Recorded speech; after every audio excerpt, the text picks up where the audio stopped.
Chapter 1. The First Meeting. It was the start of the semester at Evergreen College, and the air was filled with excitement and anticipation. Students, young and old, shuffled between buildings, eager for the fresh start of new courses, new friendships, and new experiences. Among the sea of eager faces, a young man named Ethan stood by himself, his hands stuffed deep into the pockets of his leather jacket. He was tall, with messy dark hair that often fell into his eyes, and a brooding look that seemed to keep everyone at arm's length. His classmates knew him as quiet, intelligent, but distant. He had his reasons for keeping to himself, and those reasons were about to unravel in ways he couldn't foresee. As he entered the lecture hall, he scanned the room for an empty seat. The room was large, filled with students settling in, catching up with friends, or flipping through their textbooks. The subject of the class, literature and philosophy, was one of his favorites, and it seemed the perfect escape for Ethan, who was trying to avoid thinking about the mess that had been his life for the past year. He found a seat near the back, a few rows away from a group of students gossiping excitedly about the new professor. Whispers filled the air as they speculated about her age, her teaching style, and whether she was strict or lenient. Ethan wasn't particularly interested in the chatter. He preferred to focus on his books, on the words of thinkers and philosophers who had a better understanding of life than he did. He took out his notebook, ready to take notes as the class began. The door opened at precisely 9 a.m., and a woman walked in. At first, Ethan barely glanced up. She was a figure, a teacher, nothing more. But then something about her presence caught his attention. The room fell silent, the usual hum of students ceasing in an instant. She had a certain energy about her, an authority tempered with warmth. She was tall, her long brown hair pulled back into a sleek ponytail, her eyes sharp and thoughtful. The moment she stepped inside, she exuded confidence, the kind that demanded respect but also invited curiosity. Her name was Professor Amelia Harper. She was in her early 30s, and though she had taught for several years, this was her first year at Evergreen College. She had been recruited for her renowned work in philosophy, and her reputation had quickly made her one of the most anticipated faculty members that year. Ethan was intrigued despite himself. He wasn't one to be easily impressed by people, especially not teachers. But there was something about her, something in the way she carried herself, in the way she moved to the front of the room, arranging her papers on the desk with ease. She didn't speak right away. She simply looked over her students with a calm gaze, her eyes meeting each person's briefly before moving on. When she did speak, her voice was clear and steady. "Good morning," she said, her tone both warm and assertive. "I'm Professor Harper, and I'll be teaching this class this semester. I don't believe in long introductions. You're here because you want to learn, and that's what we'll focus on. But before we dive into the material, I want to know what you're expecting from this course." She paused, letting her eyes sweep across the room again. "What do you want from me?" The students looked at each other, some uncertain, others eager to speak. Ethan shifted in his seat, feeling an unusual pressure. He had never been one to participate in class discussions, but something about Professor Harper's demeanor made him want to engage, to stand out. The room remained silent for a moment, until a girl in the front raised her hand. "I want to learn how to think critically," she said confidently. Professor Harper smiled, nodding. "Good answer. Anyone else?"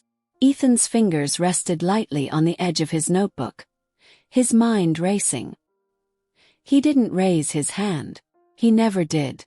But her gaze flicked toward him, and for the briefest moment, their eyes locked. There was a moment of recognition, something unspoken between them, a spark that neither of them had anticipated. For a moment, the world around them seemed to pause. "Mr. Blackwood," she said, her voice cutting through the stillness. Ethan blinked, startled. It was the first time anyone had ever used his last name in a class. He hadn't realized she knew his name already. "I'm sorry," he muttered, realizing that he'd been staring at her. "I wasn't expecting. I wasn't thinking." She raised an eyebrow, cutting him off. "You're thinking, Mr. Blackwood." That's what I want from you. She paused, her gaze lingering just a little longer than it should have. What do you want from this course? Ethan cleared his throat, feeling unusually self-conscious. The room was watching him now, waiting for his answer. He had to say something. I guess I just want to understand the world better. The ideas that have shaped how we think. Professor Harper nodded slowly, her eyes narrowing in thought as though she was trying to decide something about him. That's a good goal, Mr. Blackwood. I think you'll find this course challenging. But that's exactly what you need. Challenging ideas. No easy answers. Ethan swallowed, unsure of what to make of her words. He wasn't used to teachers paying this much attention to him. And certainly not in this way. It was as if she saw something in him, something hidden. The brief exchange had already left him more unsettled than he would have liked to admit. The rest of the class passed in a blur. Professor Harper lectured with confidence, drawing on historical examples, her voice filling the room with a rhythm that was both captivating and hypnotic. Ethan found himself torn between focusing on her words and the strange pull he felt toward her. Every time she glanced in his direction, it felt like an electric charge shot through the air. At the end of the lecture, the students began packing up, murmuring among themselves. Ethan stood slowly, unsure of what to do next. As he gathered his things, he felt a tap on his shoulder. He turned around to see a girl standing there, her long blonde hair tied back in a ponytail. It was Sarah, a classmate he had known from a few of his other courses. She was friendly and outgoing, always eager to talk to him, though he never quite understood why she seemed so interested in him. She was the type of girl who could talk to anyone, but she always seemed to single him out. "Hey, Ethan," Sarah said with a bright smile. "What did you think of Professor Harper? Pretty cool, huh?" Ethan shrugged, trying to keep his emotions in check. "Yeah, she's different." Sarah raised an eyebrow. "Different? How so?" Ethan hesitated, not wanting to seem too obvious. "She's just got this energy. Makes you want to pay attention." Sarah laughed lightly. "I get what you mean. She's definitely got something about her. You should ask her about her research sometime. She's really into some deep stuff." Ethan nodded, forcing a smile. "Maybe." As they walked out of the lecture hall together, Sarah chattered on, but Ethan's mind wasn't with her. It was with Professor Harper. The brief exchange, the electricity in the air, the way she seemed to understand him without him saying a word. It lingered in his mind like a puzzle he wasn't sure how to solve. Little did he know this was just the beginning. And soon, everything he thought he knew about love, power, and relationships would be put to the test. Chapter 2. The Unspoken Tension. The following week, the routine of college life began to settle in. The early morning classes, the long study sessions in the library, and the endless discussions with classmates began to fill Ethan's days. Yet, no matter how much he tried to focus on his assignments or drown out the chatter of others, his thoughts kept drifting back to Professor Harper. Her words from that first class had stayed with him. "You're thinking, Mr. Blackwood. That's what I want from you." It was the way she'd said it, with that slight tilt of her head, the way her eyes held his a moment longer than necessary. It felt as if she had unlocked a door in his mind he hadn't even known existed. But what troubled him the most was the feeling that she was paying attention to him in a way that wasn't entirely professional. He had never been the type to imagine himself as the subject of anyone's romantic interest, especially not someone like her. Professor Harper was confident, poised, and strikingly beautiful. She carried an aura of authority that made it difficult to imagine her in a personal, intimate setting. And yet, the way she looked at him sometimes made him question everything he thought he knew. That Wednesday, as he sat in his usual seat at the back of the lecture hall, Ethan's heart raced in anticipation. He hadn't seen Sarah much since the first class. She was a social butterfly, always surrounded by a group of friends, but today she'd waved him over to sit with her, her usual friendly chatter filling the space between them. As usual, Sarah smiled at him brightly. "I'm so glad you sit next to me." I swear, I'm the only one who doesn't get nervous around new professors. Have you noticed how intense she is? Ethan smiled faintly, feeling the familiar tension in his chest tighten. Yeah, I noticed. But I think she's good at what she does. Sarah leaned in, lowering her voice as though sharing a secret. You know, some people are saying she's not just about philosophy. Rumor is she's really into psychology too. You think that's why she's so, well, intense? Ethan raised an eyebrow, slightly unsettled by the conversation. Psychology? Sarah nodded. Yup. Some of the professors here are into some pretty unconventional stuff. I don't know if she's got that mysterious teacher vibe you hear about in the movies, but she definitely has something. Don't you think? Before Ethan could respond, the door to the lecture hall opened, and in walked Professor Harper. The room immediately fell silent. Ethan's pulse quickened. His focus split between the lecture notes in front of him and the woman at the front of the class.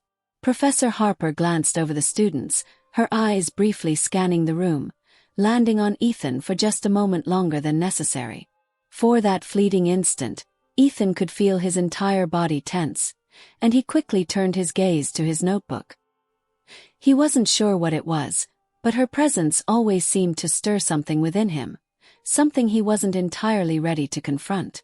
Good morning, she began, her voice smooth, but there was an edge to it today. I hope you've all had time to think about the reading. Today we'll discuss how literature can shape the way we view the world around us.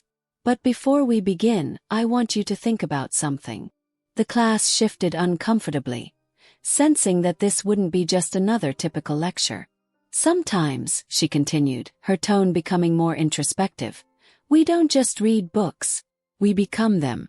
Our lives are written in words, each action an annotation on the page of our lives. But what happens when we begin to rewrite those words? When we take control of our story? Ethan stared at her, feeling his heart beat faster. The way she spoke was almost as if she were speaking directly to him. Mr. Blackwood, she said, her eyes locking with his. Ethan looked up, his mind scrambling. Yeah. Professor Harper didn't break eye contact. I'd like you to read a passage aloud. Do you have a favorite book? Something that feels familiar to you? Ethan's mind went blank for a moment. There were so many books that meant something to him. Books that had helped him cope with his loneliness, his inner turmoil. But none of them seemed appropriate for the moment. Actually, he muttered, I do. It's a book on philosophy. The Myth of Sisyphus by Camus. A subtle, almost knowing smile curved on her lips. Ah, Camus. Perfect. What does it mean to you, Mr. Blackwood? He hesitated for a moment before speaking. It's about the absurdity of life. How we're all trying to find meaning, but there's none to be found. It's about accepting that. And still living. Professor Harper nodded, her eyes glinting. A very appropriate choice for you, Mr. Blackwood. She let the words linger in the air before gesturing to him. Please read. Ethan cleared his throat and read aloud a passage from the book, feeling the weight of her gaze on him the entire time. The words of Camus echoed in the room, each one feeling more profound than the last as he poured his thoughts into the passage. When he finished, there was a brief silence. Professor Harper's smile softened, and she looked at him thoughtfully. Thank you, Mr. Blackwood. That's exactly the kind of perspective I expect from this class. She paused, her gaze lingering on him for a fraction longer. I think we all have a little bit of Camus in us, don't we? The desire to make sense of something that is inherently senseless. But remember, life is what we make of it. The room felt heavy with the unspoken connection between them. As the class moved on, Ethan couldn't shake the feeling that her words were more than just academic. Was she subtly implying something? Was there a deeper layer to this strange, growing tension between them? Later that day, Sarah approached him again as they left the lecture hall, her usual wide smile plastered on her face. You were amazing today. Seriously, I don't think anyone could have quoted Camus like that and made it sound so meaningful. Ethan shrugged, not entirely sure how to respond. I just read what I felt. Well, you definitely felt it, Sarah said, nudging him playfully. Hey, you should come with me and a few friends to the cafe later. It'll be fun just to relax. Plus, I'm sure everyone would love to hear about your deep thoughts on Camus. Ethan felt a pang of guilt.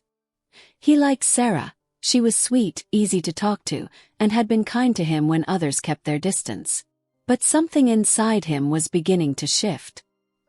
His thoughts kept returning to Professor Harper, to the way she looked at him, and to the quiet understanding that seemed to exist between them, though it had yet to be spoken aloud. Could he keep going down this road with Sarah, unaware of what was brewing under the surface? Or was something more inevitable, something that would change everything? He had no answers. But that feeling, that electric pull, was growing stronger with each passing day. Chapter 3. The Quiet Encounter. The days that followed the intense interaction in class left Ethan feeling unsettled. He couldn't explain it, but something about the way Professor Harper looked at him, something about the way she made him feel when they exchanged those brief glances, lingered in his mind. It was unlike anything he had experienced before, this strange mix of attraction, curiosity, and something deeper. He had always been reserved, content with his solitary routines of reading and working. But there was a new undercurrent to everything. Every time he saw her in class, it felt like an unspoken conversation was happening. Not in words, but in the way her gaze lingered on him, the way her smile was just a bit too knowing. That Wednesday evening after class, Ethan found himself once again walking alone across campus. He had declined Sarah's invitation to the cafe, using the excuse that he had some reading to catch up on. He hadn't felt like spending time with a group of people, not when his mind was so preoccupied with everything else. As he passed the college library, he noticed the warm light spilling out from the windows.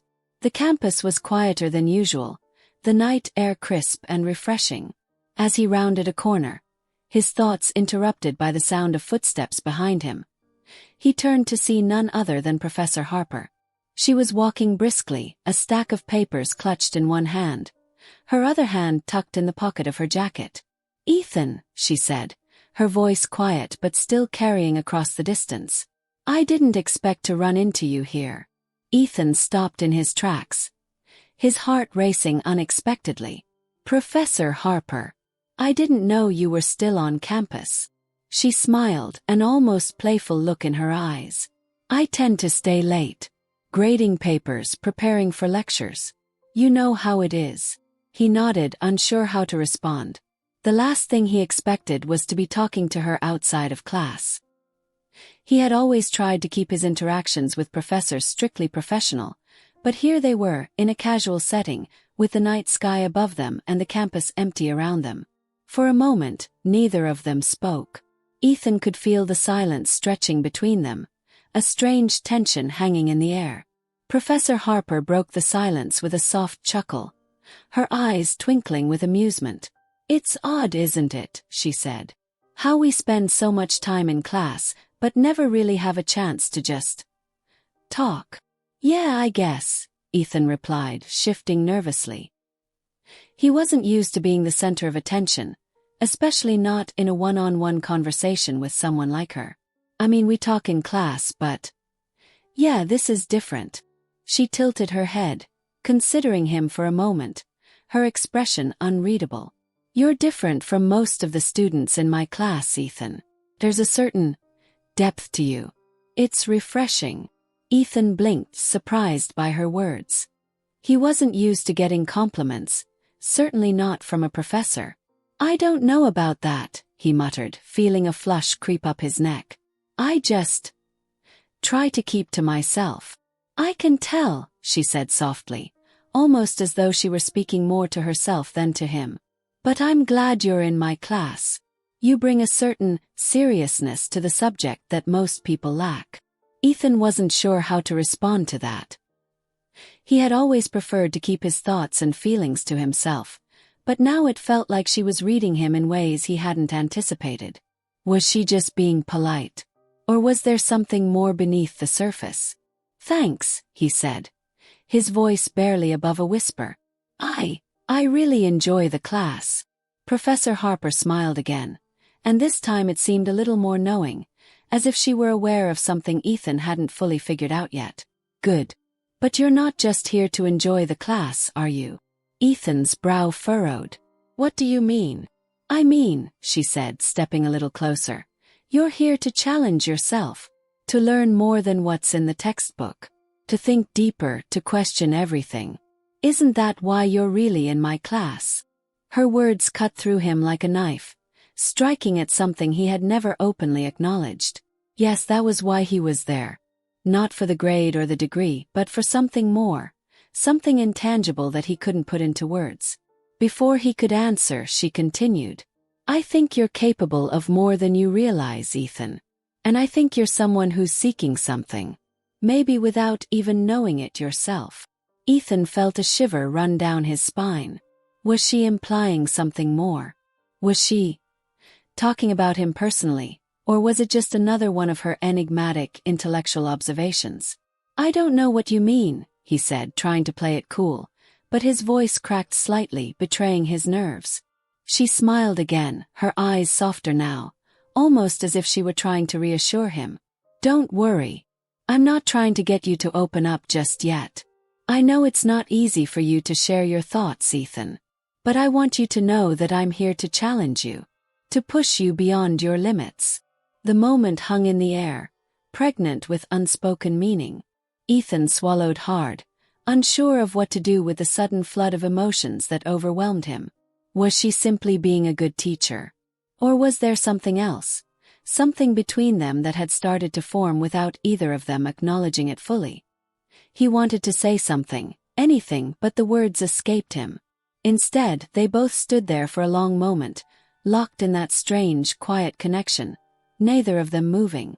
Finally, it was Professor Harper who broke the silence, her voice low and gentle. I should go. I have a meeting with the department head in a few minutes. Ethan nodded, his thoughts still tangled in confusion. Okay. She gave him one last look, her eyes lingering a fraction longer than necessary. Remember what I said, Ethan. Don't shy away from what challenges you. Sometimes the hardest things to confront are the things that will teach you the most. With that, she turned and walked away, leaving Ethan standing there, his heart racing. As he watched her disappear into the shadows of the campus, he couldn't shake the feeling that he had just experienced something that would change the course of his life. But how? And in what way? The answers, he realized, would come in time. But for now, one thing was certain. This was no ordinary student-teacher relationship. It was something far more complex, and it was only just beginning. Chapter 4. Unraveling. The following days felt like a blur to Ethan. The encounter with Professor Harper had left him with more questions than answers. He couldn't shake the feeling that there was something between them, something unspoken, something subtle, but he wasn't sure how to interpret it. He had never been one to overanalyze situations, especially with women. His usual relationships had been straightforward, brief, and never complicated. But this was different. There was a tension in the air when they interacted, a pull that was undeniable. And the way she had looked at him that night, the way her voice had softened when she spoke to him, it made his heart race just thinking about it. But there was another part of Ethan that couldn't ignore the unease gnawing at him. He had always kept his emotions guarded, built walls around himself. The idea of getting involved with a professor, especially one who was so much older and more experienced, felt wrong. It wasn't just the professional boundary that he knew they both had to maintain. It was the complexity of the situation. It was dangerous, complicated. It wasn't just that, though. There was Sarah, the girl who had become his friend over the past few weeks. She had been friendly and open, always there to offer a kind word or a smile. Ethan had begun to feel a genuine connection with her, and he couldn't deny that her feelings for him were obvious. She had been subtly making her interest known, inviting him to hang out with her and her friends, always going out of her way to talk to him. She was bubbly, charismatic, and constantly trying to include him in everything, whether he wanted to be a part of it or not. That morning, after another long class with Professor Harper, Ethan found himself walking with Sarah toward the student center. As they strolled side by side, Sarah chatted about her latest obsession. Her philosophy paper, her plans to join the literature club, and her constant efforts to get Ethan to join her on various social outings. "Hey, Ethan," she said, glancing at him with a playful smile. "I was thinking we could get together for coffee this weekend. I heard about this new cafe downtown. Want to check it out with me?" Ethan hesitated, caught off guard by the sudden invitation. It wasn't that he didn't like Sarah. He did, more than he was willing to admit, but he couldn't deny the pull he felt toward Professor Harper. The two were in two completely different worlds, but Ethan found himself thinking about her constantly. It was like a whisper in his mind, a thought that wouldn't go away. "I'm not sure, Sarah," he said slowly, his voice faltering slightly. "I've got a lot of reading to do this weekend and... yeah, I might need to focus on that." Sarah frowned slightly, her eyes searching his face for any hint of a reason behind his sudden shift in behavior. "You've been distant lately, Ethan.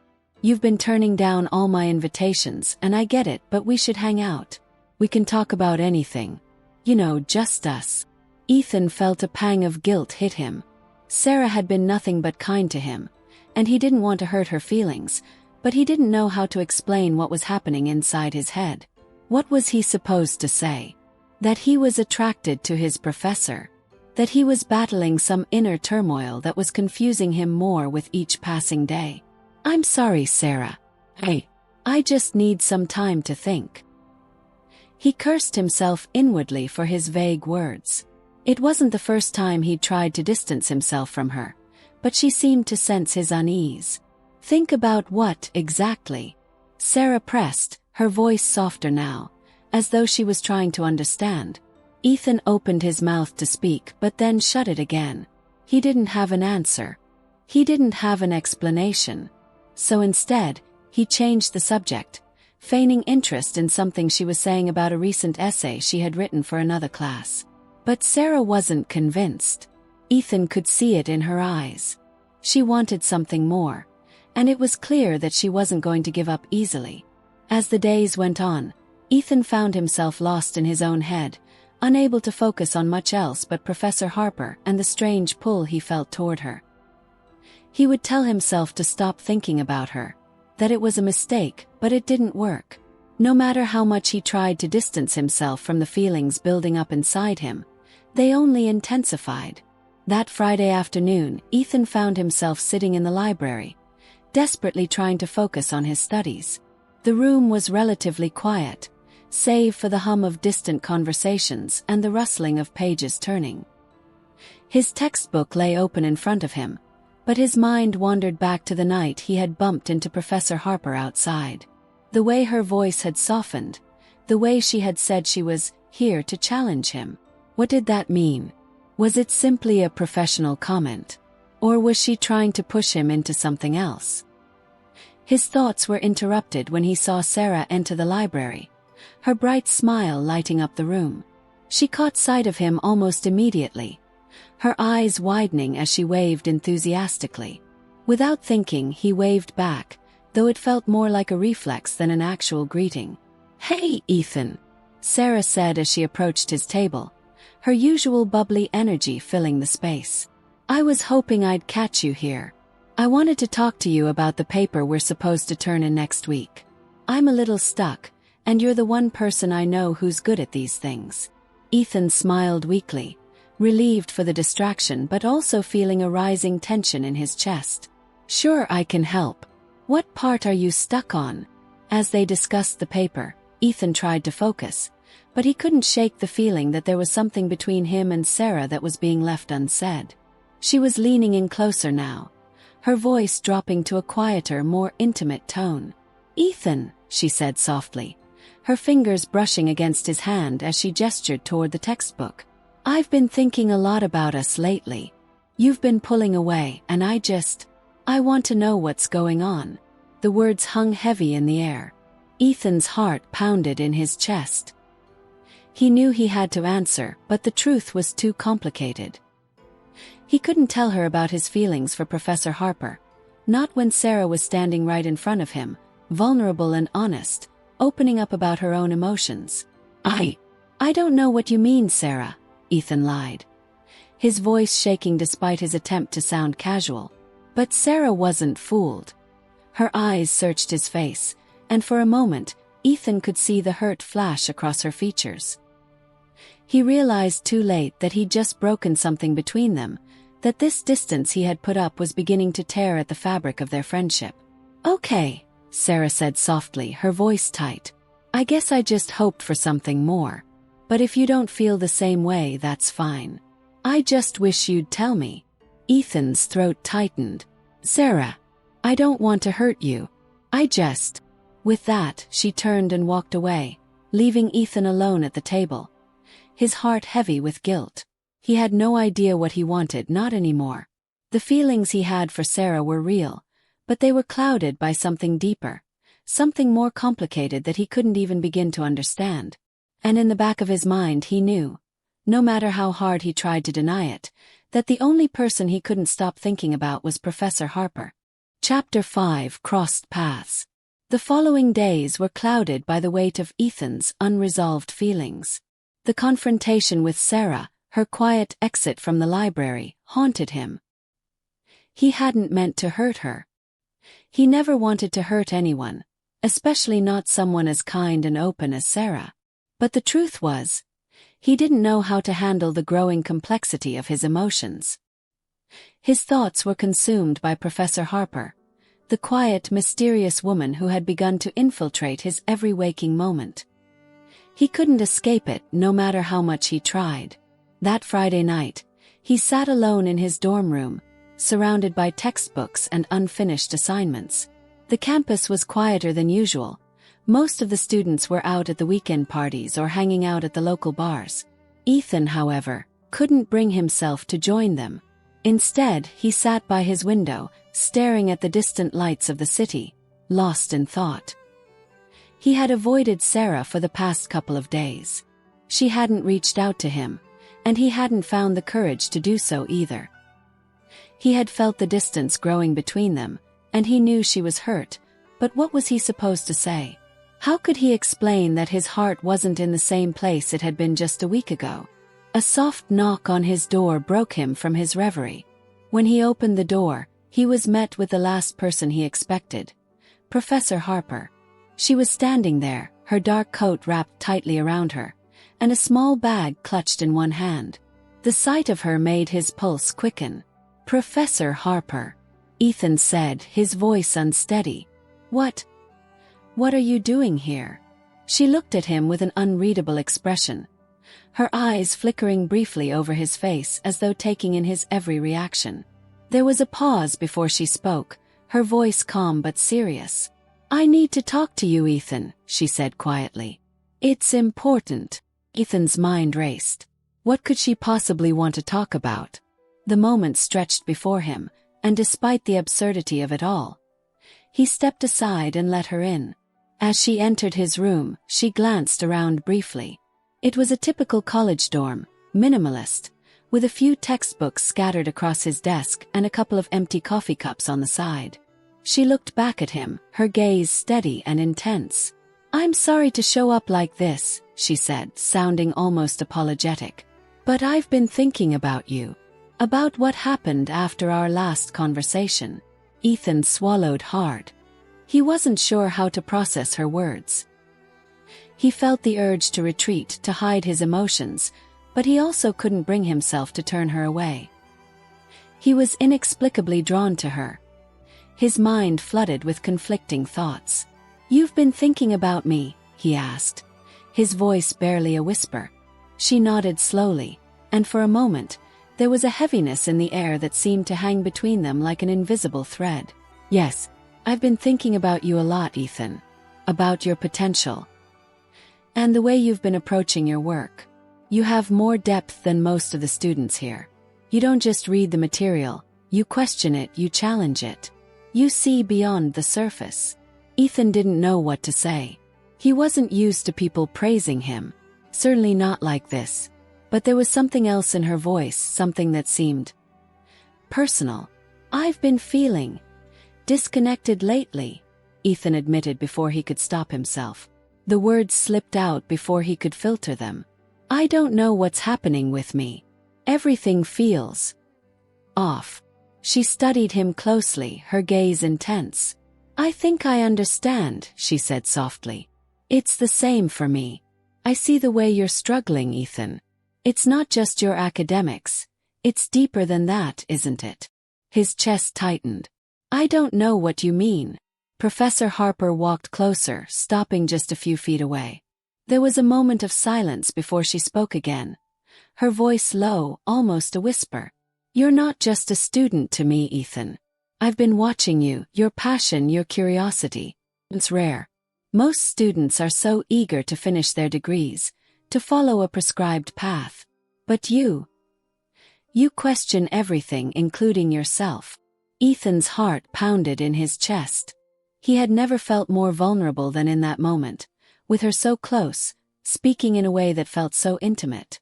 Her presence was overwhelming, and yet, despite the chaos inside his mind, he found himself unable to pull away.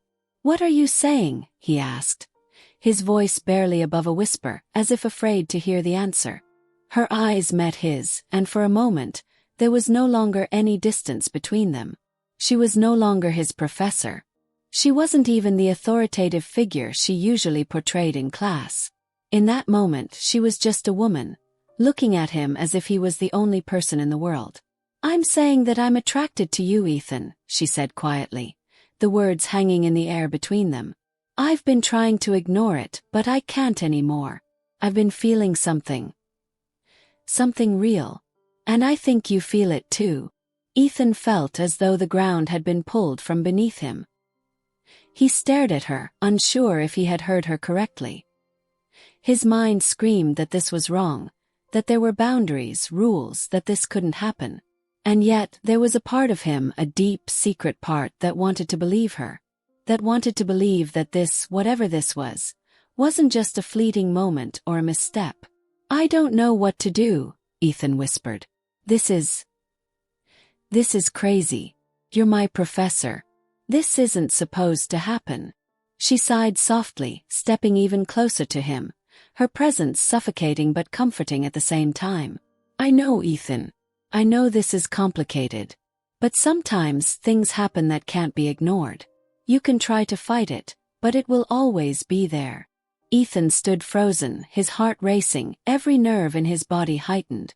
He didn't know how to respond. The conflict inside him was too great.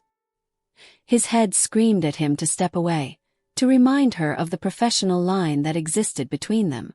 But his heart was telling him to stay.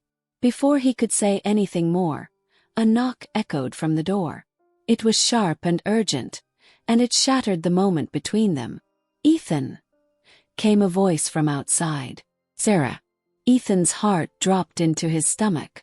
How long had she been standing there? How much had she heard? The door to his room was still partially open, and he couldn't stop himself from looking at Professor Harper, whose expression had turned unreadable, the connection between them suddenly broken. Ethan, are you okay? Sarah's voice was louder now, and she was almost to the door. Professor Harper glanced quickly at Ethan, a flicker of regret crossing her features before she stepped back. You need to go, Ethan, she said quietly, her voice firm and controlled now. We'll talk later. And with that, she left, her presence slipping away as quickly as it had come. Ethan stood in the doorway, frozen, unsure of what had just happened.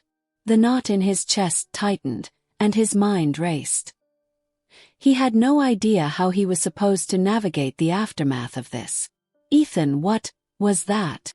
Sarah asked, her voice shaking slightly. Ethan opened his mouth, but no words came. He wasn't sure how to explain it, how to explain the emotions swirling inside him, or how to make sense of everything that had just happened. It seemed, for the first time, that everything was unraveling. Chapter 6. The Aftermath. Ethan stood frozen at the door, his heart pounding in his chest, as Sarah looked up at him, her eyes wide with confusion and hurt. The air between them was thick with unspoken questions, and the moment felt as though time itself had paused, holding its breath. He could feel the weight of Sarah's gaze pressing on him, but his mind was reeling, still unable to process the words that had just passed between him and Professor Harper. Sarah stepped closer, her voice trembling slightly as she spoke. "Ethan. What was that? Who was she?" Ethan didn't know how to answer. How could he? He hadn't even fully understood the situation himself. It wasn't just the unexpected visit from Professor Harper. It wasn't just the shocking admission of feelings. It was everything. The tension that had been building between them for days, the strange pull he felt whenever he was near her. He had been trying to ignore it, trying to keep it contained, but it was impossible now.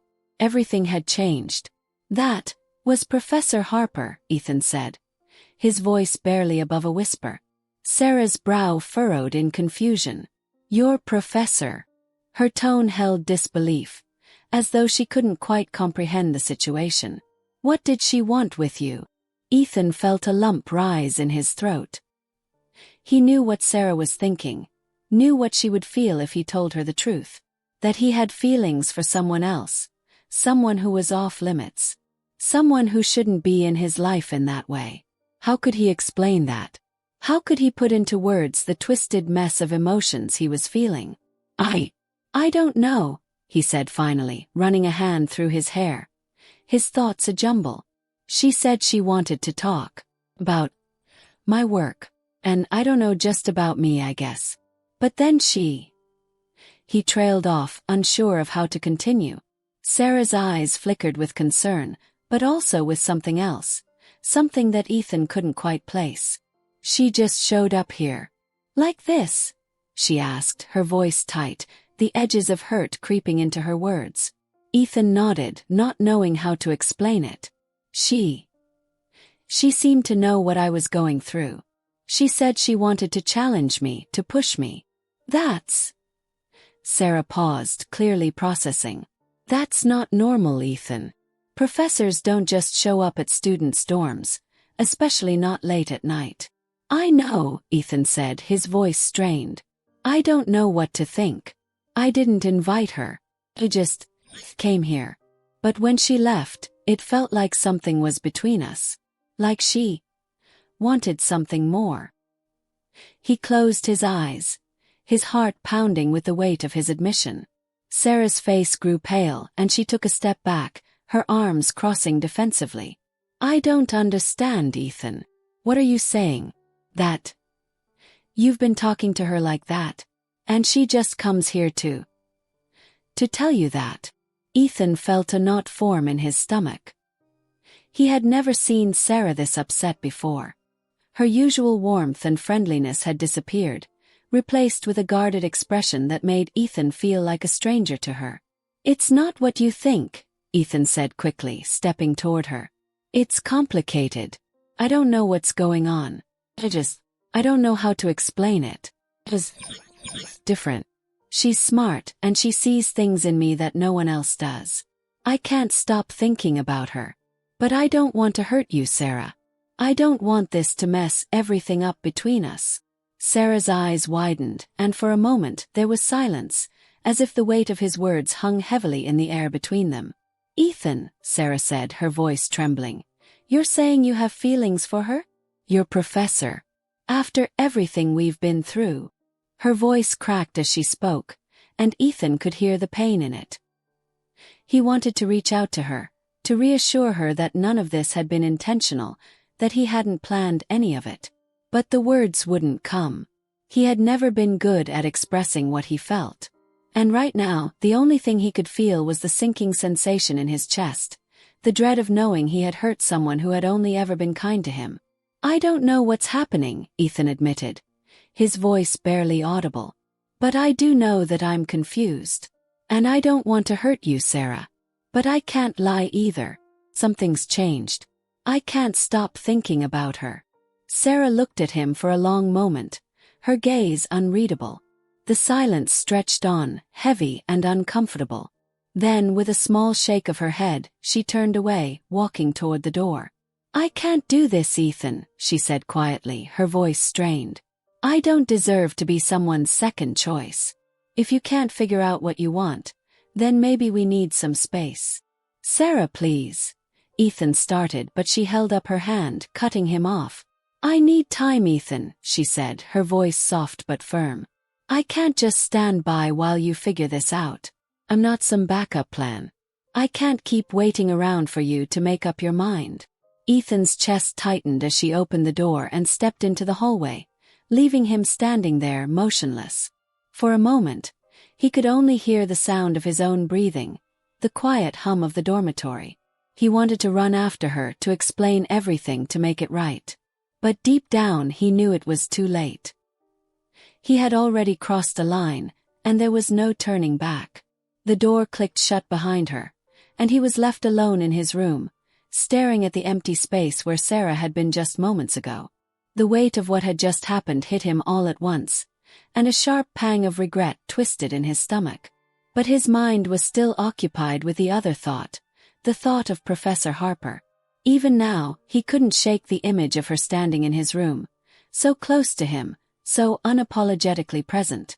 Her words echoed in his mind, and despite the chaos of the situation, despite the hurt he had caused Sarah, a small part of him wondered what would happen next. Would he see her again? What would happen if he allowed this attraction to go further? Ethan didn't have the answers. But for the first time in his life, he felt as if the world he had built around himself, the safe, controlled world, was crumbling. And in its place was an uncertainty he couldn't escape. He sank down onto his bed, his head spinning. For the first time in years, he felt like he was truly lost. And in the midst of it all, one thing remained clear. He had to make a choice. And that choice was going to shape the rest of his life. Chapter 7. The confusion deepens. The days after Sarah left Ethan's dorm felt like a slow, suffocating blur. Ethan's mind was a constant whirlwind of conflicting emotions, none of which made any sense. He had always been a guy who liked to think he had a good grasp on things, his studies, his relationships, his life in general, but now nothing seemed certain. His feelings for Professor Harper had only intensified after their conversation, but he couldn't deny the guilt gnawing at him for what he had just done to Sarah. He had always prided himself on being a good friend, someone who could be counted on to listen, to give advice. And now he had hurt Sarah, someone who had been nothing but kind to him. He replayed her words in his head constantly. "I can't be your second choice." Her voice echoed, a constant reminder of how he had failed her. But it wasn't just that. It was the pull he felt toward Professor Harper. Even after she left his room that night, her presence lingered in his thoughts. Her admission that she was attracted to him had been a revelation, one that shook him to his core. And despite all the warnings, all the reasons why it shouldn't happen, he couldn't stop thinking about her. For days, he tried to focus on his classes, to distract himself from the whirlwind in his heart. But it was impossible. Every time he walked into a lecture, his eyes would automatically drift to her, to the way she moved so confidently around the room, to the way she seemed to see things others didn't. It wasn't just her intelligence that attracted him. It was the way she understood him in a way no one else did. She had seen something in him, something real. And for the first time in his life he felt seen. But he knew there was something wrong with all of this. It wasn't just the fact that she was his professor. It was the complications that came with that. She was older, more experienced. She had a career to think about, a reputation to maintain. And then there was Sarah, who was just as young as him, just as vulnerable, and who had made it clear that she wanted more from him. As the weekend came to a close, Ethan found himself sitting alone in the student lounge, a cup of coffee forgotten in his hands. His eyes were unfocused as he stared out the window, the world outside moving in its usual busy rhythm. But for him, everything felt like it was spinning out of control. "Ethan!" The voice broke through his thoughts, and he turned to see Sarah standing there, her eyes cautious but hopeful. He stood up instinctively, his heart racing. It had been a few days since she had walked out of his room, and he hadn't heard from her since. He had wanted to reach out, to apologize, to try to fix things, but he hadn't known where to start. "Sarah," he said softly, running a hand through his hair. "I didn't expect to see you." She nodded, her lips pressed into a thin line. I didn't think I'd be back here either, she said quietly, her gaze searching his face. But I need to talk to you. Ethan's chest tightened. The last time they had spoken, it had been a mess of confusion and hurt feelings. He had never been great at handling emotions, especially his own, but now the stakes felt higher than ever. Yeah, of course, he said, his voice thick with regret. I'm sorry, Sarah. I didn't mean for any of this to happen. I never wanted to hurt you. She looked down for a moment, her fingers nervously playing with the strap of her bag. I know you didn't, Ethan, she said, her voice barely above a whisper. But it's been hard to understand all of this. I don't know what's going on with you. One minute you're there and the next you're not. I don't know what's happening either, Ethan admitted, his voice full of frustration. I don't know what I want. I don't know what's going on with me. But I do know that I've messed things up with you and I hate that. I don't want to lose our friendship. There was a long pause as Sarah met his eyes, her gaze softening. I don't want to lose our friendship either. But it's hard, Ethan. I can't just pretend like everything's fine when I know you're not being honest with me. I can tell something's going on with you. I can tell there's more to this than you're letting on. Ethan's throat tightened. He didn't want to hurt Sarah any further. He didn't want her to feel like she was competing with someone else, especially not with a professor, but the truth was, he wasn't sure how to explain any of this. He wasn't even sure if he had the right words. I'm not sure how to explain it, Ethan said, taking a deep breath. But there's someone else. Someone who I think has changed everything for me. Someone I can't stop thinking about. Sarah's eyes widened, a flicker of hurt crossing her face, but she said nothing. Ethan could see her struggling to hold herself together. The same hurt that had been in her voice earlier now clouding her eyes. I'm sorry, Ethan said quickly, his heart racing. I never wanted to hurt you. I don't want to make you feel like I've been leading you on.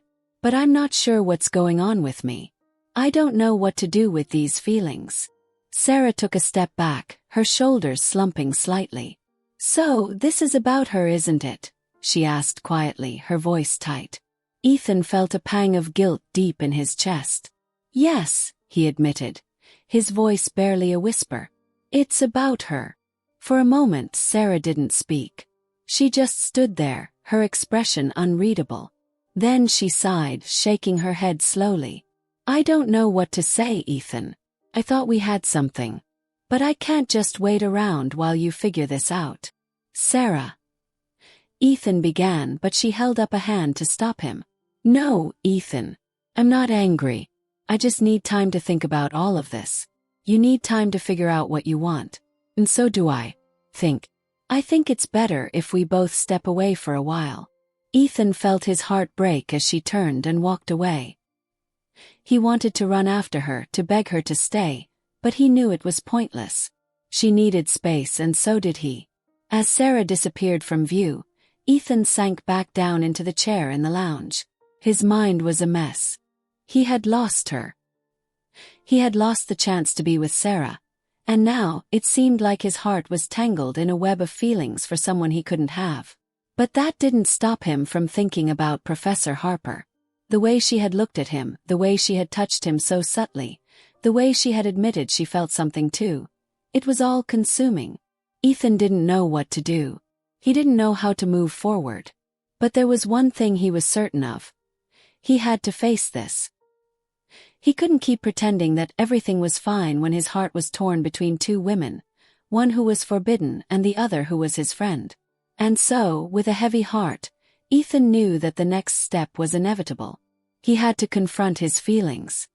He had to face the complicated reality of what had started with a simple attraction and had grown into something far more complicated. But first he needed to figure out who he truly was, and what he really wanted. Chapter 8, The Choice. The days following his conversation with Sarah were a blur for Ethan. He had been walking around in a daze, feeling the weight of the decisions pressing on his chest with each passing hour. The confusion had only deepened since Sarah had left him that afternoon in the lounge, her words echoing in his mind.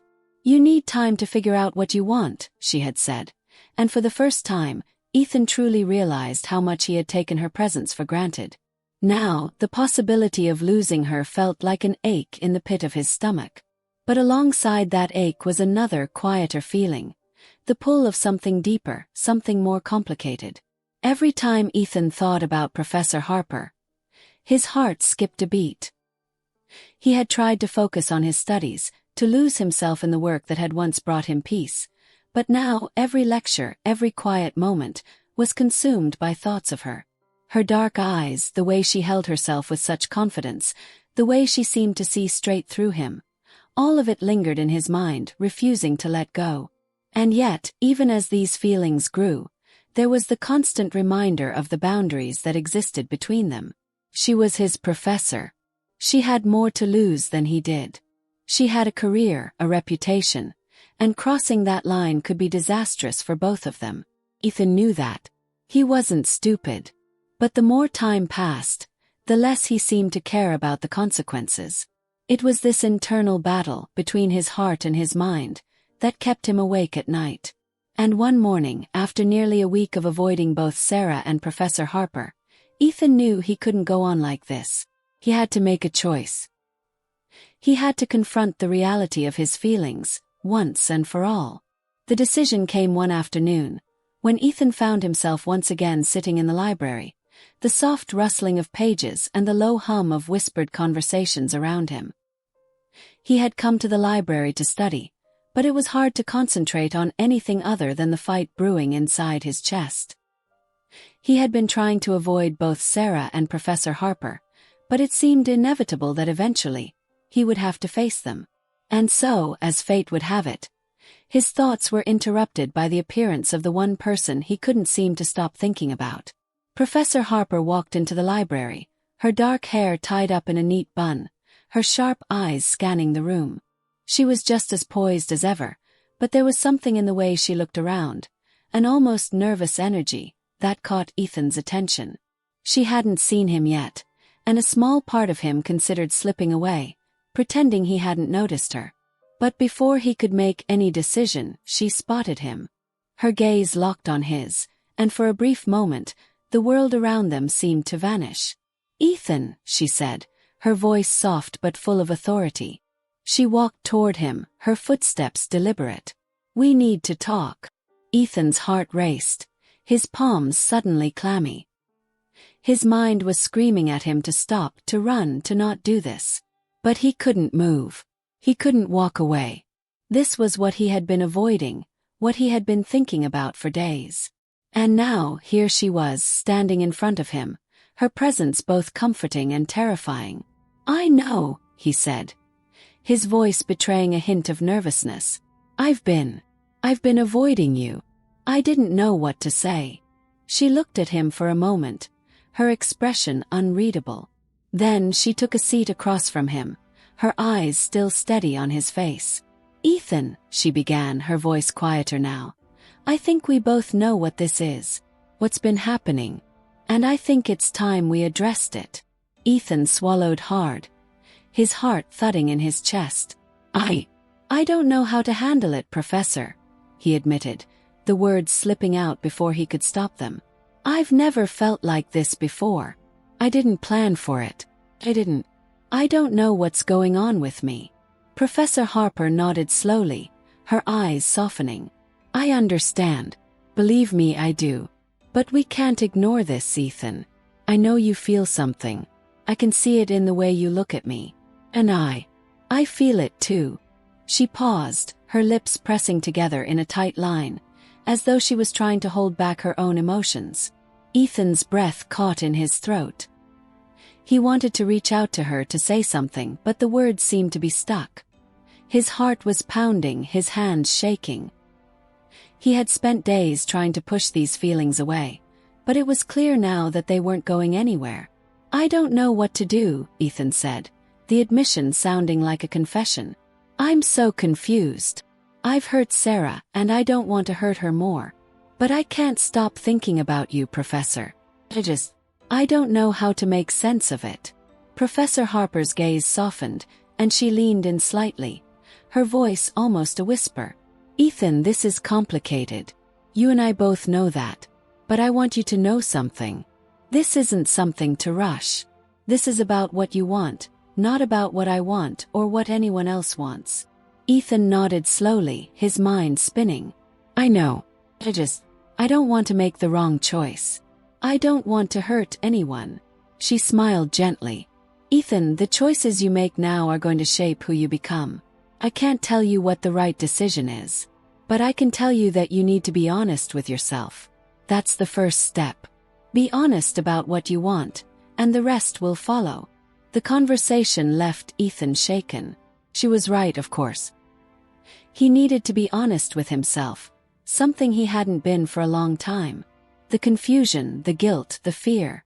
It had all stemmed from him not allowing himself to accept what he truly felt. "I'll figure it out," Ethan said, his voice quiet but determined. "I need to talk to Sarah first. I owe her that." Professor Harper's expression grew serious, and she nodded, standing up from the table. "You're a good man, Ethan. Don't lose sight of that. Whatever you choose, just make sure it's something you can live with." Ethan watched her walk away, the words she left him with lingering in his mind. As she disappeared into the stacks of books, he realized that his next steps were inevitable. He couldn't continue living in this state of confusion. He had to make a decision, not just for Sarah, not just for Professor Harper, but for himself. That night, as he sat on his bed, the weight of the decision hung heavily on him. He had spent so many hours contemplating this moment, but now that it was here, he realized it wasn't just about choosing one person over another. It was about deciding who he wanted to be. He had to confront his own heart and make peace with what he felt, no matter the consequences. Chapter 9. A conversation with Sarah. Ethan spent the entire evening pacing in his dorm room. His mind was in a state of turmoil, the weight of the decision pressing heavily on his chest. He hadn't expected the conversation with Professor Harper to hit him as hard as it did. There was something about her calm, understanding demeanor that made him realize just how much he had been avoiding the truth. But now he had to face Sarah. He had no idea how to begin that conversation. He didn't know if there was a way to make things right with her, especially now that she was hurt and confused. But one thing was certain. He couldn't keep running away from the people who mattered to him, no matter how complicated the situation had become. His phone buzzed on the desk, and Ethan glanced at it, seeing a message from Sarah. "We need to talk. I'll be in the cafe in 20 minutes if you want to meet." Ethan stared at the message for a long moment, his mind racing. He could already feel the familiar ache of guilt settling in his chest. He had no idea how this conversation would unfold, but he knew it was the one he had been avoiding. There was no escaping it now. Taking a deep breath, he grabbed his jacket and walked out of his room. The walk to the cafe felt long and heavy. Each step was like dragging his feet through thick mud. His stomach churned with nervous anticipation. He had never been good at confrontation, and this wasn't a simple conversation. It was about his heart, his feelings, and the mess he had made. When he arrived at the cafe, Sarah was already sitting at a table in the corner, her eyes focused on her phone. She didn't notice him approach until he was standing right in front of her. "Hey," Ethan said quietly, his voice almost hoarse. Sarah looked up, her eyes meeting his for a moment before she glanced down at the table. There was an air of tension between them, one that hadn't been there before. She was different now, guarded, and Ethan couldn't blame her. "Hi," she replied, her voice neutral. She gestured to the chair across from her. "Sit down. We need to talk." Ethan nodded, pulling out the chair and sitting down. The silence stretched out for a moment, neither of them knowing where to begin. The weight of everything they had both been through in the past few days hung in the air like a thick fog. "I'm sorry, Sarah," Ethan said, his voice soft, sincere. "I never wanted to hurt you. I've been a mess, and I didn't handle things well." She looked up at him then, her eyes searching his face as though trying to gauge whether or not he was being truthful. "You've hurt me, Ethan," she said quietly. You've hurt me in ways I didn't even expect. I thought we had something real. I thought you cared about me. But now, it feels like I don't even know who you are anymore."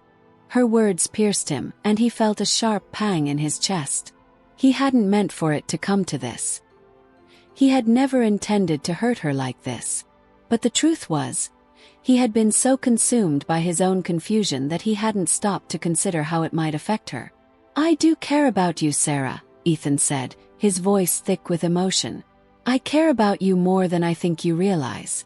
But something changed, and I don't know how to explain it. I started feeling things I didn't expect. For someone else." Sarah's face tightened, and she looked away from him, her gaze fixed on the coffee cup in front of her. "I know," she said quietly. "I've known. I saw the way you looked at her. I saw the way you acted when she was around. It was impossible to ignore." Ethan swallowed hard, his throat dry. "I never wanted to make you feel like you were second best, Sarah. I never wanted you to feel like you weren't enough. But when it comes to her, I don't know what to do with these feelings. I don't know how to explain it." The silence between them grew heavier as Sarah absorbed his words. Ethan could see the hurt in her eyes, the vulnerability she was trying so hard to keep hidden. It made his chest ache, and he hated himself for putting her through this. "Do you love her?" Sarah asked, her voice barely above a whisper. The question hit Ethan like a ton of bricks, and he froze. Could he say that? Could he admit to her that he was falling for someone else? That he was torn between two people who mattered to him in different ways? "I don't know," he replied honestly, his voice trembling. "I don't know if it's love. But I can't stop thinking about her. And I think I owe it to myself to figure out what this is." Sarah looked up at him, her eyes full of sadness. "I never wanted to compete with anyone, Ethan. I never thought I would have to. But I can't keep waiting for you to figure this out. I deserve more than that." Ethan felt a lump form in his throat. He had never wanted Sarah to feel like she wasn't enough. She had been a constant in his life, someone who had always been there, always made him feel like he mattered. But now, everything was in chaos, and he had no answers. He couldn't lie to her, but that didn't make this any easier. "I'm sorry, Sarah," Ethan whispered. "I never meant for this to happen. I didn't know how to handle it. I still don't." She nodded slowly, wiping her eyes with the back of her hand. "I know, Ethan. But I think I need some space. I need to figure out what's best for me too." Ethan felt his heart shatter at her words. He didn't want to lose her, but he could see that it was already happening. "I understand," he said quietly, his voice barely audible. "I just want you to be happy, Sarah. I really do." Sarah stood up then, taking a deep breath before looking down at him one last time. "Goodbye, Ethan. I hope you figure everything out. But I can't be part of this anymore." With that, she turned and walked away, leaving Ethan sitting at the table, his heart heavy with regret and confusion. He watched her leave, his chest tight as he realized the full extent of what he had just lost. He had hurt Sarah. He had lost her. And the worst part was that he wasn't sure if it was too late to fix it. As he sat there, alone in the cafe, the weight of his decisions finally settled over him. He had to confront his feelings, truly confront them, and make a choice. He couldn't keep pretending that everything would work itself out. The truth was, Ethan needed to decide what he wanted, not just for his relationships, but for his own future. Chapter 10. The first step forward. The days that followed his conversation with Sarah were some of the most difficult of Ethan's life. He had watched her walk away, her back straight, her steps purposeful, and it had felt like the world had been torn apart around him. He hadn't wanted this to happen. He hadn't wanted to lose Sarah. But his feelings for Professor Harper had complicated everything, and now Ethan found himself alone, suspended in a limbo of guilt, confusion, and regret. The guilt weighed heavily on him, as though an invisible chain was tethered to his chest. Every day he replayed Sarah's words in his mind. "I deserve more than this." And he knew she was right. She did deserve more than a relationship that had been muddled by his own indecision. He owed her more, but right now he couldn't give her that. Ethan had made the choice to be honest with Sarah, and in the process, he had hurt her. The question now was what came next. What came after the mess had been made? And so, after 2 days of deep contemplation and sleepless nights, Ethan knew it was time to face the one person he had been avoiding, Professor Harper. He didn't know what he would say to her or where to even begin, but he had to take the first step. For his own peace, and to stop the emotional chaos that had been consuming him. As he walked to the professor's office on the morning of the 3rd day, Ethan couldn't shake the feeling that his world was about to shift again. He stood outside the door, hesitant, staring at the polished wood.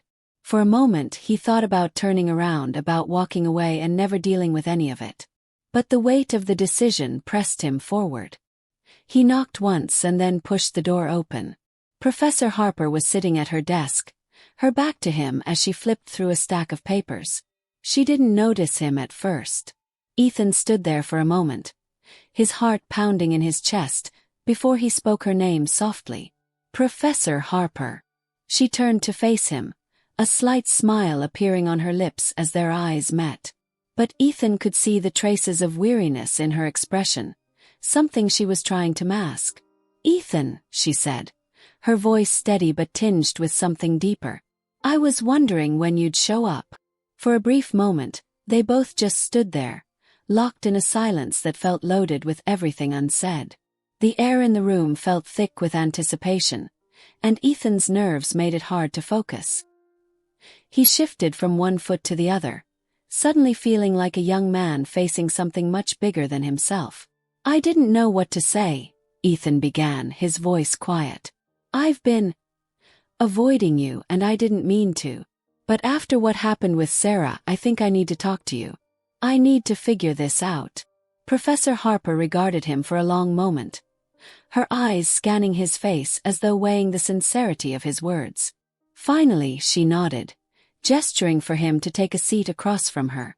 "I'm glad you came, Ethan," she said softly, but there was a slight hesitation in her voice, a caution that hadn't been there before. "This isn't easy, is it?" Ethan took a seat, his hands trembling slightly as he clasped them together. "No, it's not," he said, his voice thick with emotion. "I've hurt Sarah, and I can't stop thinking about what I've done. I never wanted to make her feel like she was second. I thought I had everything figured out, but I don't. And now I'm not sure what to do." There was a brief silence before Professor Harper leaned forward slightly, her gaze softening. "Ethan, this is difficult for both of us. And I understand that you're struggling with a lot of emotions right now, but I think you need to take a step back. This isn't just about Sarah or about me. It's about you figuring out what you want, what your heart is telling you." Ethan nodded, absorbing her words. He understood that she was right. He couldn't keep letting his emotions rule him. He had to find clarity.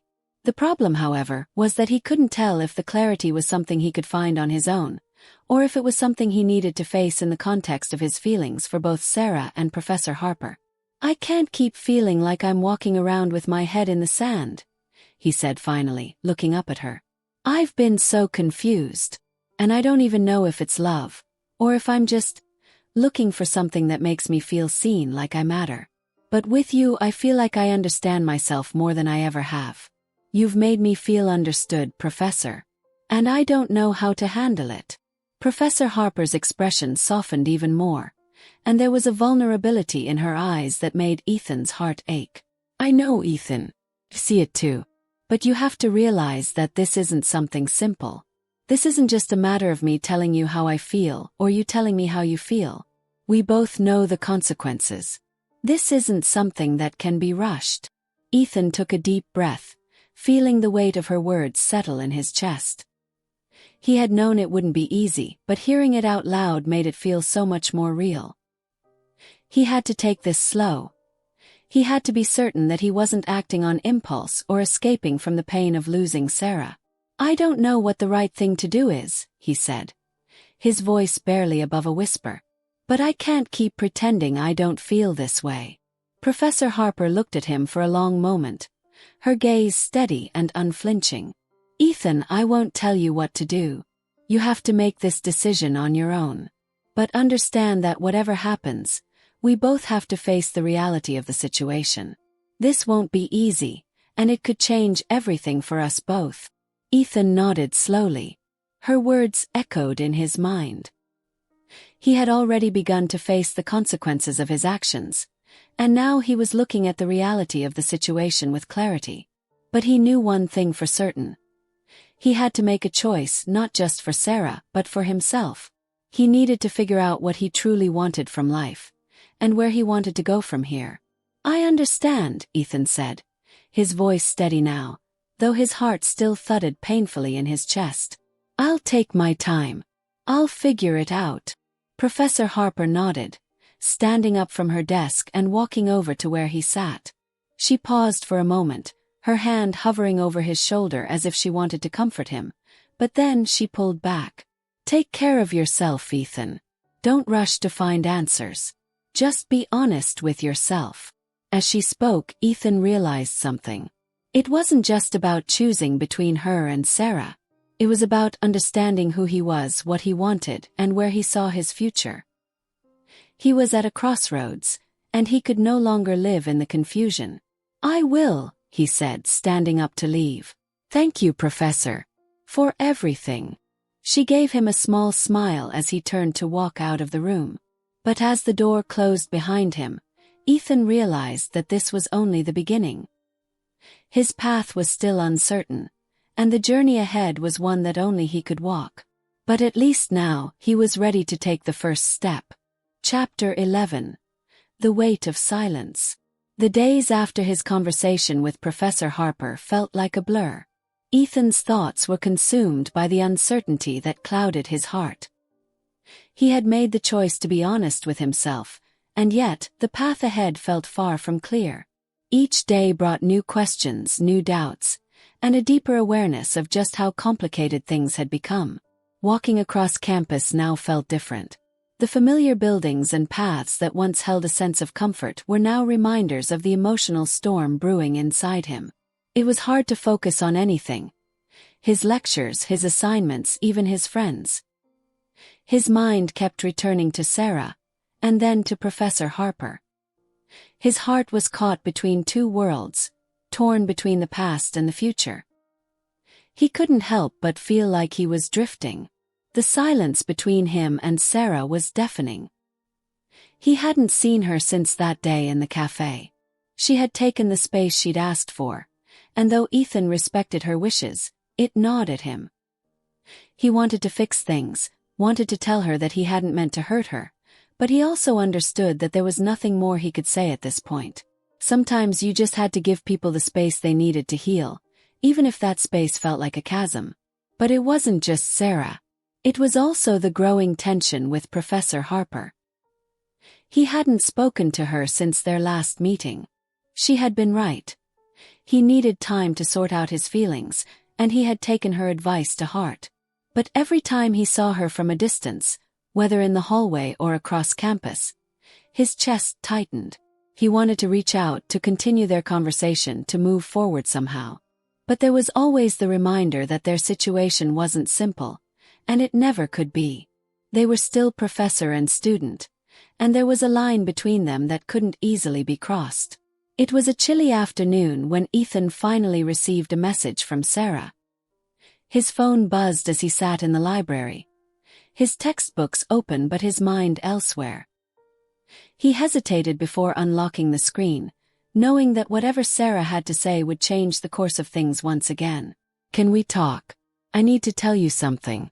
The message was short, to the point, but it carried a weight that Ethan could feel in his gut.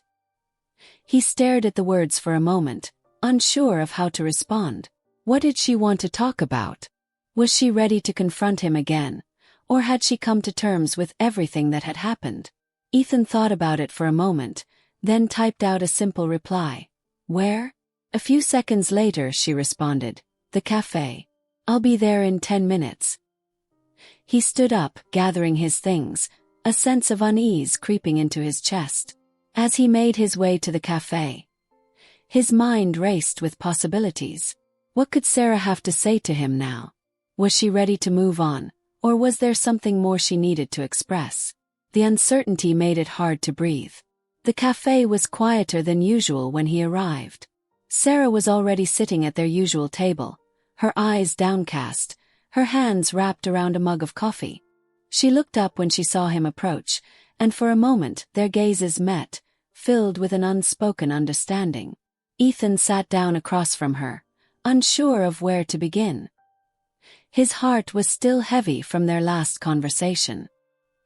He hadn't wanted to hurt her, and yet, here they were, sitting across from each other in a silence that stretched far beyond the walls of this small cafe. "How are you?" he asked, his voice soft, almost tentative. Sarah gave him a small smile, though it didn't quite reach her eyes. "I'm okay," she said, her voice steady but guarded. "Better, I guess." Ethan nodded, unsure of how to continue. The air between them was thick, heavy with everything they had yet to say. Finally, Sarah spoke again, her voice a little more firm this time. "I've been doing a lot of thinking," she began, setting her coffee mug down on the table with a soft click. "And I've realized something. I've been angry with you, Ethan. I've been hurt and I still am, but I understand now that I don't have the right to demand an answer from you, especially not when you don't even know what you want yet." Ethan felt a lump form in his throat as he listened to her words. The guilt that had been gnawing at him for days felt like it was being released all at once, though it didn't make the pain any less sharp. He had been expecting anger or bitterness or even more questions, but instead, Sarah was offering something he hadn't anticipated: understanding. "I think," Sarah continued, "that I need to move on. Not from you but from this version of us. I need to stop holding on to something that's already slipping away." Ethan's chest tightened. He hadn't expected her to say that. The idea of losing her, even if he knew he had to, still felt like a punch to the gut. He had already hurt her so much, and the thought of her completely walking away made his heart ache in a way he couldn't describe. "I don't want you to think that I'm okay with everything," she added, her voice breaking slightly. "Because I'm not. But I think I'm learning to accept it. You need to figure out what you want, Ethan. You need to find your way. And if that doesn't include me, then I need to respect that." Ethan opened his mouth, but the words didn't come. He wanted to say something, anything, to let her know that he was sorry, that he didn't want to lose her. But the weight of his own emotions made it impossible to speak. "I'm sorry," he whispered, finally finding the words. "I never meant to hurt you, Sarah. I never wanted to be the cause of your pain." She gave him a small, sad smile. "I know. And I'm not blaming you for anything. I'm just—" She hesitated for a moment, taking a deep breath before continuing. "I'm just trying to be okay with everything. You need to figure out what makes you happy, Ethan. And when you do, I hope we can both find peace with it." Her words were like a release for Ethan, but also a reminder that there was no going back. He had hurt Sarah, and she was trying to move forward. She was trying to find peace, and in a strange way, so was he. For a long moment, neither of them spoke. The silence was no longer uncomfortable, but rather a quiet understanding between two people who had both been through something they couldn't take back. Finally, Sarah stood up, her face softening just slightly as she looked at him one last time. "Take care of yourself, Ethan," she said, her voice full of finality, but also something else, something that told him this wasn't the end of their story, not completely. "You too," he said, his voice barely above a whisper. As Sarah turned and walked away, Ethan sat there, alone once again, but this time with a different kind of understanding. The journey ahead was still unclear, and the weight of his feelings for both Sarah and Professor Harper was far from settled. But for the first time in days, he felt a small sense of relief. He had taken the first step in the right direction, and now the only thing left to do was move forward. Chapter 12. A moment of clarity. The days following his conversation with Sarah felt like a slow, aching march toward something he couldn't yet name. Ethan felt a strange kind of emptiness, as though a chapter of his life had closed, and he had no idea what would come next. The silence between him and Sarah still lingered, but it was no longer a chasm of confusion and anger. It was the quiet aftermath of two people who had, in their own ways, let go. But the truth was, Ethan had not fully let go. Not of Sarah, and certainly not of Professor Harper.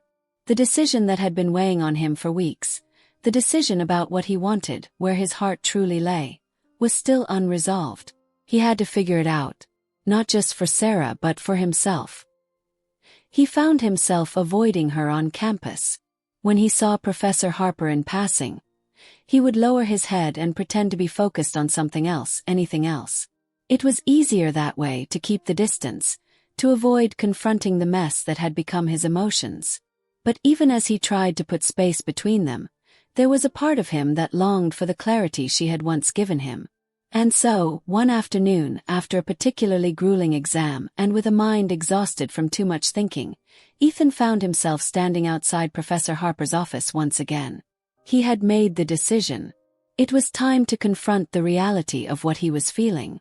If he didn't, he knew he would continue to drift, unsure of what his future held. He knocked softly on the door, feeling the familiar nerves start to tighten in his chest. "Come in," came her voice from inside. Ethan pushed the door open and stepped into the room, the familiar scent of coffee and old books greeting him. Professor Harper was sitting at her desk, her gaze lifting to meet his as he entered. There was something almost serene about her presence, something that grounded him in a way nothing else could. "Ethan," she said, her voice warm but cautious, "what brings you by today?" Ethan hesitated, his mind racing with 1,000 thoughts. He had no script for this conversation. He had no clear path to follow. But what he did know was that he had to be honest with her and with himself. "I need to talk to you," Ethan began, his voice steady but filled with emotion. "I've been doing a lot of thinking and I've realized something important." Professor Harper raised an eyebrow, sensing the gravity in his words.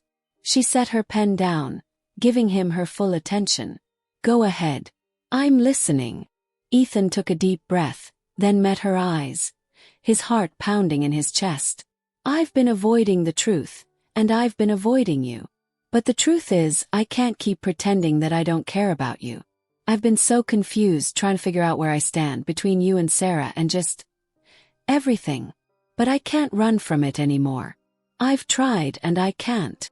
Professor Harper's expression softened, though she didn't say anything right away.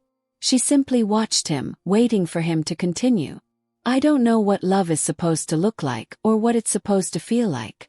But when I'm around you it feels like everything makes sense. Like I understand myself more clearly than I ever have before. And I can't ignore that anymore." Ethan's voice shook slightly, but he pushed through the wave of emotion that threatened to overwhelm him. "I think I'm falling for you, Professor." The room fell into a heavy silence after he spoke. Ethan could feel the weight of his words hanging in the air, as though they had shifted everything in the space between them. He wasn't sure what he had expected from her reaction, but part of him feared the silence that followed. Was she going to reject him? Would she tell him that he had crossed a line, that this was something that could never happen? Finally, after what felt like an eternity, Professor Harper spoke, her voice gentle but measured. "Ethan," she said softly, her gaze holding his with a kind of intensity that made his heart race. "You don't know how much I've wanted to hear you say that. But we both know that this is complicated. I care about you deeply, but we have to be realistic about what this could mean. I'm your professor. There are boundaries in place for a reason, and those boundaries exist to protect both of us." Ethan felt a pang of disappointment, but it wasn't the rejection he had expected. It was the reality, the acknowledgement that their feelings, no matter how genuine, couldn't be acted on without consequences. The weight of their situation settled over him like a heavy blanket. "I know," Ethan said, his voice quieter now, the excitement that had filled him moments ago starting to fade into something more somber. "I don't expect everything to change just because I've said this. But I needed to be honest with you. I can't keep going back and forth, pretending I don't feel the way I do." Professor Harper nodded slowly, her eyes softening as she stood up from her desk.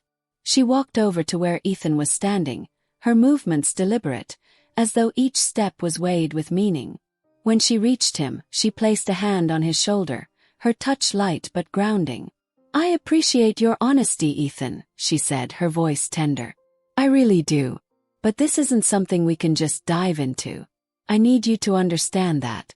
We need to be careful, and we need to give ourselves the time to think through everything. I care about you, but I also need you to understand that this situation isn't something that can be fixed overnight." Ethan nodded, feeling a strange mixture of relief and sadness. He had come here expecting some kind of resolution, some clear answer to his confusion, but now he understood that the answer wasn't as simple as he had hoped. It wasn't about choosing between Sarah and Professor Harper. It was about navigating his feelings and making the right decisions for his future. "I get it," he said, his voice steady again. "I'll give it time. I just needed to tell you how I feel. I needed to stop pretending that I wasn't thinking about you every day." Professor Harper gave him a soft smile, her hand still on his shoulder. "You've done the right thing, Ethan. Now take some time. We'll both figure this out in our own time." With a final look, she stepped back and gestured toward the door. "Take care of yourself, all right?" Ethan hesitated for a moment, then nodded. "Thank you, Professor. For everything." He turned to leave, the weight of the conversation settling in his chest. There were still so many unknowns, so many things he didn't have answers to. But for the first time in a long time he felt a sense of clarity, a sense that maybe, just maybe, he was beginning to find his way. Chapter 13. The Space Between Us. The days following his conversation with Professor Harper were marked by a strange calm, but it wasn't the kind of peace he had expected. Ethan felt like he was walking a tightrope, balancing between two worlds. The weight of the conversation with her still sat heavily in his chest, the truth of his feelings clear but unresolved. He couldn't shake the thought of her, the way her words had resonated deep within him, stirring something that he wasn't sure how to handle. She had asked for time, and that's what he gave her. Time to think, time to reflect. But time, Ethan had learned, was a tricky thing. It had a way of slipping through your fingers, leaving you with questions and doubts in its wake. He had come to terms with the fact that there would be no immediate resolution to this. He needed to give himself the space to think about what he wanted and what he could have. Despite the quiet understanding that had passed between him and Professor Harper, things on campus felt different. His encounters with her were brief and distant, nothing like the moments they had shared before. She was professional as always, but there was something more reserved in her demeanor now. Ethan had seen it in the way she avoided eye contact, in the way their brief exchanges had become more formal, like they were dancing around something they couldn't name. It was in one of these brief moments that Ethan saw her again. Professor Harper was standing outside the lecture hall, waiting for her next class to begin. For a brief second, their eyes met across the hallway, and it felt like the world paused. She was looking at him the same way she always had, but there was something different in her expression now. A soft sadness, perhaps. She offered him a tight smile before turning away, walking into the lecture hall without saying a word. Ethan stood frozen for a moment, feeling the ache of longing in his chest. There was something in that smile that spoke volumes. She was still trying to keep distance, still unsure of how to move forward. But he had never felt more certain of his feelings for her, even though he knew the situation wasn't simple. What he had said to her was out there now, and all he could do was wait to see how things would unfold. The only person who seemed to break the silence was Lily. She had been one of Ethan's closest friends for the past few years, and despite the obvious tension between him and Sarah, she had been checking in on him, offering a listening ear whenever he needed it. Lily knew more about his situation than most, and Ethan felt a sense of comfort when she was around. That afternoon after class, Lily caught him outside the library. She was holding a cup of coffee, the steam curling up from it, and her face looked slightly concerned. "Ethan," she said softly, coming to stand beside him. "You've been distant. I mean, more than usual. What's going on?" Ethan turned to her, forcing a smile, but it didn't quite reach his eyes. "I'm fine," he said, though the words felt hollow as they left his mouth. "Just figuring things out." Lily arched an eyebrow. Figuring things out? About what? Ethan hesitated. He had kept his feelings for Professor Harper private, even from Lily. It wasn't that he didn't trust her. He just didn't know how to explain something so complicated. But at this moment, he found himself wanting to confide in her, to let her know the truth. Maybe it would make things clearer, or maybe it would help him process the mess that was his heart. "I don't know how to explain it," he started slowly, running a hand through his hair. "But I've been feeling, I don't know, conflicted. I'm just trying to figure out what I really want." Lily nodded, taking a sip from her coffee. "You're not the only one who's been conflicted," she said, her voice softer than usual. "I know you and Sarah had your issues, but you never really told me why things fell apart. Was it just because of what happened with her, or is there something else going on?" Ethan's stomach twisted at the mention of Sarah's name. He had hurt her, and even though he was trying to move forward, the guilt was still fresh in his mind. He didn't want to hurt Lily by talking about the situation too much, but he knew that she deserved the truth. "It's not just Sarah," he said, meeting Lily's gaze. "It's complicated. There's someone else I've been thinking about." Lily raised an eyebrow, her curiosity piqued. "Someone else? Who?" Ethan swallowed hard, not sure how to say the next part. But there was no turning back now. If he was going to say it to anyone, it should be Lily, someone who had always supported him.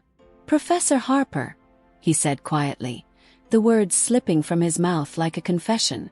Lily blinked, taken aback for a moment. "Your professor?" she asked, incredulity filling her voice. "Ethan, that's huge. You know this is like borderline forbidden territory, right?"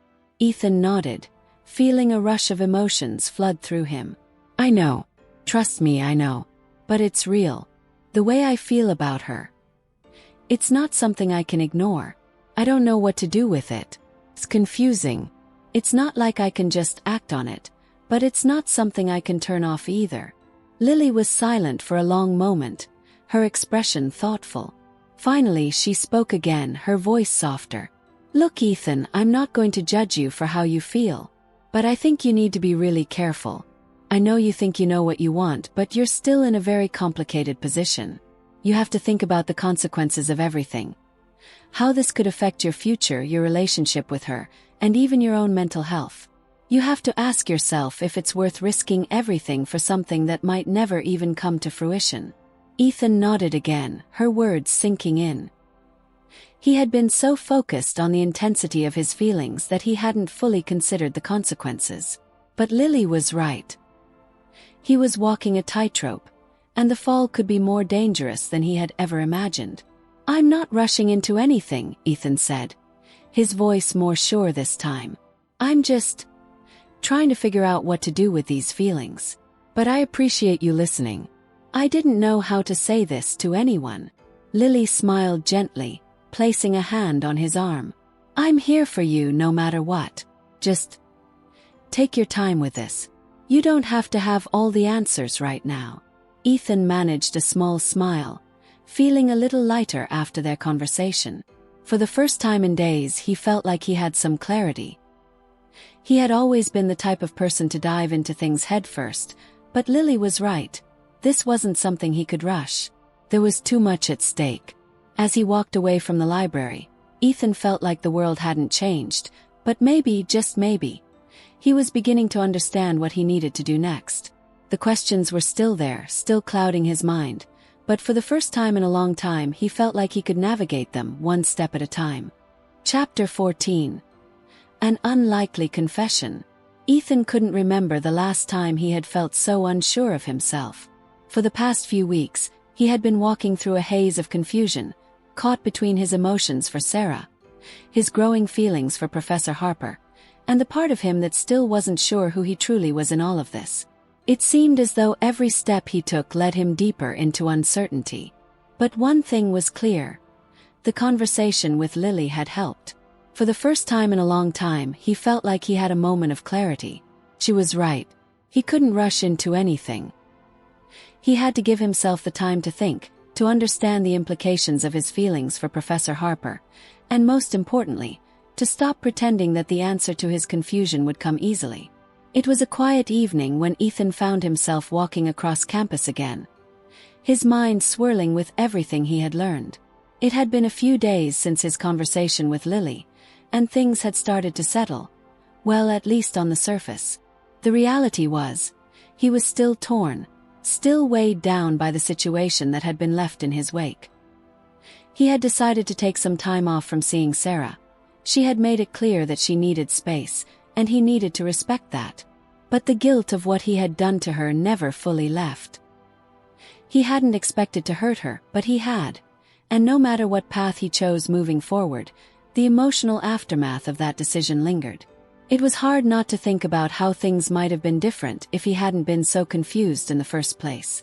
As he made his way toward the student center, his eyes wandered, almost instinctively, to the direction of Professor Harper's office. He hadn't seen her for a few days now, and despite everything, a part of him missed her. He wasn't ready to speak to her, not yet. He knew he had to take a step back to let the dust settle. But as he walked through the courtyard, he saw her from a distance. She was sitting alone on one of the benches, her gaze cast downward as if lost in thought. There was an unusual stillness about her, something that called to him, even though he knew better than to approach her just yet. But before he could turn away, their eyes met. Ethan froze for a moment, caught in the intensity of her gaze. She didn't smile, didn't look away, she simply watched him. Her expression was unreadable, but there was a softness there that made his heart skip. She was waiting for him to decide what to do next. He took a deep breath, his nerves rising again. This was it. The moment he had been avoiding. He wasn't sure why he was walking toward her, but there was something in that quiet moment, in the way she looked at him, that pulled him forward. When he reached her, he hesitated for a moment, unsure of what to say. She stood up as he approached, her movements calm and deliberate. There was a certain grace about her, a quiet confidence that made Ethan feel both comforted and terrified at the same time. "Ethan," she said, her voice gentle but full of a warmth that made his heart ache. "I didn't expect to see you today." "I wasn't sure if I should come," Ethan admitted, his voice tinged with hesitation. "But I've been thinking a lot, and I think we need to talk." Professor Harper nodded, her eyes never leaving his. "I've been waiting for you to say that. We do need to talk." The words she spoke hung in the air between them, heavy with meaning. Ethan felt his heart race as he stood before her. He knew that this conversation, whatever it turned out to be, would change everything. He couldn't avoid it any longer. "I don't know how to start this," he began, his hands shoved deep into his jacket pockets, his fingers trembling. "But I've spent the last few weeks thinking about everything that's happened. About Sarah, about you, about what I want. And I realize now that I can't keep pretending that I don't feel something for you." Professor Harper remained quiet, watching him with an unreadable expression, but there was a flicker of something in her eyes. Something softer, something almost vulnerable. Ethan continued, the words rushing out of him now, his emotions spilling over in a way he couldn't control. "I care about you, Professor. I know this is messy. I know this is complicated. But I can't ignore how I feel anymore. Hey, I think I'm falling for you." The moment the words left his mouth, he felt a wave of relief mixed with dread. He had finally said it out loud, but he couldn't look at her, couldn't bear to see her reaction just yet. He was afraid that what he had just admitted might push her away even more. Professor Harper took a step closer to him, her voice soft but firm. "Ethan, you're not the only one who's been wrestling with feelings. I can't pretend that I haven't noticed the connection between us. But I also need to remind you of the realities of our situation. We can't simply act on these feelings without considering the consequences." Ethan looked up, meeting her gaze, his heart pounding. There was something in her eyes, something that told him she wasn't simply shutting him out, that she was acknowledging his feelings, even if she couldn't act on them. "I understand that," Ethan said, his voice quieter now, more reflective. "But I needed to tell you. I needed to stop pretending that I could just ignore it, that I could move on without at least acknowledging what's been building between us. You're more than just my professor to me. You're someone who has made me feel understood, seen in a way that I haven't felt in a long time. And I know that's not something that can just go away." There was a long pause, and then Professor Harper spoke, her voice softer than before. "I never wanted to hurt you, Ethan. I never wanted to make you feel like this was something you couldn't talk about. But I also know that this isn't something that can be rushed. I'm not saying that what you're feeling is wrong, but I need you to understand the weight of it. The weight of what would happen if we let this go any further." Ethan nodded, feeling the weight of her words settle over him. "I know. And I'm not asking for anything to change right now. I'm just asking for the chance to be honest with you. To let you know how I feel." For a long moment, Professor Harper didn't speak, and the air between them felt thick with unspoken tension. Finally, she took a deep breath, her gaze softening. "I can't promise anything, Ethan," she said quietly. "But I can promise that I'll think about what you've said. I'll give it the time and the space it deserves. And I want you to do the same. We both need time to think about where we are, and what this could mean." Ethan felt a sense of quiet relief wash over him. She wasn't rejecting him. She wasn't turning him away. She was acknowledging his feelings, and that was more than he could have asked for. "I'll give you the time you need," he said, his voice steady again. I just needed you to know." Professor Harper smiled gently, the warmth returning to her expression. "Thank you, Ethan, for being honest with me." And as he walked away from her that evening, Ethan felt a strange sense of calm settle in his chest. He wasn't sure what the future would hold, but for the first time in a long time, he felt like he was moving in the right direction. He had finally found the courage to face his feelings, and whatever came next, he knew he had made the first step toward understanding them. Chapter 15. The Complexity of Choices. The days that followed his conversation with Professor Harper left Ethan with a tumultuous mix of emotions. Despite the calm exterior he had tried to maintain inside, he was grappling with a swirling storm of uncertainty. For once, he felt as though the future was not just a simple question of choices. It was a labyrinth. Every step forward seemed to bring him deeper into a maze of doubt, conflicting desires, and feelings he didn't know how to reconcile. Ethan spent the next few days walking the campus in a daze, trying to distract himself from the heavy weight that still hung over him. He found himself avoiding Sarah more than usual. He had been able to mask the tension between them for weeks, but the truth was, it was getting harder to hide. Sarah, for all of her strength, had begun to notice the distance between them, the way he'd withdrawn into himself.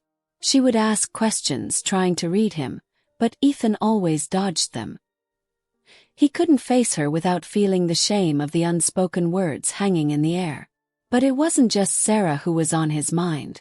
Professor Harper remained at the forefront of his thoughts, her gentle smile, the softness in her eyes when they spoke. Ethan had expected the space between them to feel uncomfortable, but instead it felt almost like a breath of fresh air, an understanding that they both needed time to think, to figure out what they were feeling. It was as though they were both in a holding pattern, waiting for the right moment to move forward, but uncertain of what that moment would look like. One afternoon, after another long day of classes and self-reflection, Ethan found himself walking past the student union, his mind still clouded by thoughts of Professor Harper. He had made it a point to avoid her office after their conversation, respecting her wish for time and space. But as he passed by, something drew him toward the doors of the building. Before he could talk himself out of it, he found himself inside, walking up the familiar staircase to her office. He knocked once before stepping in, his heart racing in anticipation. He hadn't expected to see her today, but something inside him told him that if he didn't act now, he might lose his chance to clear the air. "Ethan," Professor Harper looked up from her desk in surprise, as though she hadn't expected anyone to come by. Her usual warmth was there, but there was also an air of caution, as though she was still unsure how to proceed with him. "I hope I'm not interrupting anything," Ethan said quietly, leaning against the doorframe. His nerves were getting the better of him, but he pushed forward anyway. "No, not at all," she replied, a soft smile appearing on her face. "What brings you by today?" Ethan stepped into the office, closing the door behind him. The familiar scent of coffee and paper filled the air, and for a brief moment, he let himself relax in the comfort of the space. But the conversation that was about to unfold weighed heavily on him. He had come here with a purpose. He needed to say something that had been gnawing at him since their last conversation. "I've been thinking," he began, his voice steady but unsure. "I know we agreed to take time to figure things out, but I can't keep avoiding it. I can't keep pretending that what I feel for you is just going to disappear." Professor Harper didn't speak immediately, but her gaze softened, and she leaned back in her chair. Ethan could tell that she was considering his words carefully. There was a tension in the room, but it was different from the one that had existed before. This time, it felt as though they were both taking a risk, daring to speak the truth and perhaps discover what lay beneath the surface. "I've been thinking too," she finally said, her voice measured but gentle. "You're right. We can't pretend that this doesn't matter. But Ethan, we both know that the situation isn't simple." "I know," Ethan said, his voice barely above a whisper. "But I don't think I can just ignore it anymore. I'm not asking for things to change overnight, or for us to suddenly act on everything. But I think it's time we talked about it. Because if we don't, we'll just keep walking around this, and that won't make it go away." She nodded slowly, her eyes searching his as though she were weighing the sincerity of his words. "It's not about ignoring it, Ethan," she said, her voice filled with an underlying sadness. "It's about understanding what it means to act on those feelings. And the consequences it would have." Ethan felt a pang in his chest. The reality of their situation was never far from his mind, but hearing her acknowledge it so plainly made it all feel even more real. The lines between them were blurred, but they weren't just blurred, they were dangerous. The consequences of crossing them were severe, not just for their careers but for their personal lives. It was a risk neither of them could take lightly. "I know the risks," Ethan said, his voice low. "But I also know that I can't live in this limbo anymore. It feels like we're stuck in between two worlds, one where we're pretending that this isn't real, and another where we're both too afraid to act on what we feel. I don't want to keep pretending that everything is okay when it's not." Professor Harper was silent for a moment, her fingers tapping lightly on the desk in front of her. Her eyes were distant, as though she were deep in thought, processing everything he had just said. Finally, she looked up at him, her gaze both conflicted and resigned. "I understand," she said quietly. "I feel the same way, Ethan. But I can't ignore the consequences of our actions. You're a student and I'm your professor. That dynamic can never truly be erased, no matter what we feel. We would have to live with that. And I'm not sure we're both ready to do that." Her words hit Ethan like a punch to the gut. He had known that their situation was precarious, but hearing her say it out loud made it all the more real. They weren't just two people caught in a whirlwind of emotions. They were bound by a set of rules, an invisible line that they could never cross without risking everything. Ethan swallowed hard, trying to process the weight of her words. "I don't know what to do then," he said, his voice barely above a whisper. "I don't know how to move forward when it feels like everything is standing in our way." Professor Harper stood up from her desk and walked over to where Ethan was standing, her movements slow and deliberate. She placed a hand on his arm, her touch light but comforting. "You need to understand, Ethan," she said softly, her voice filled with a tenderness that made his heart ache. "This isn't about not caring.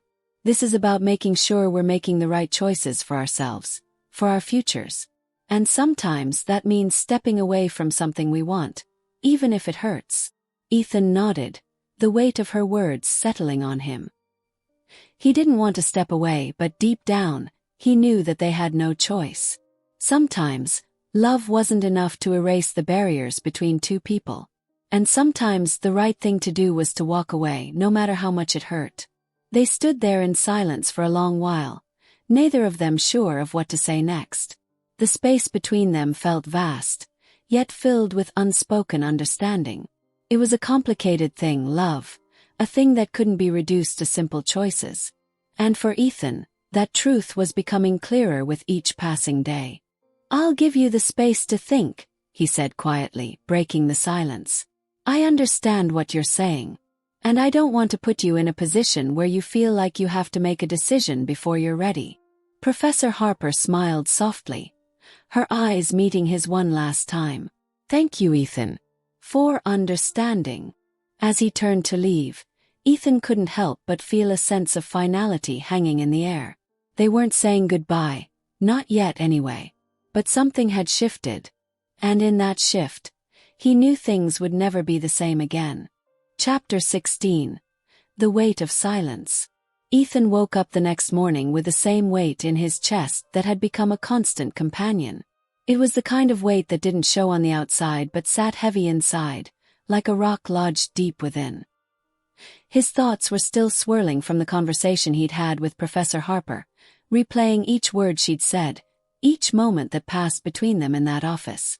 The quiet tension that had lingered between them was like a shadow, something that neither of them could fully acknowledge but both felt in every glance and every pause.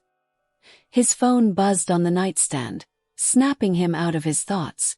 It was a message from Lily. Ethan had been avoiding her a little more than usual lately, knowing that she was aware of the shift in his emotions, but today, he decided to give in.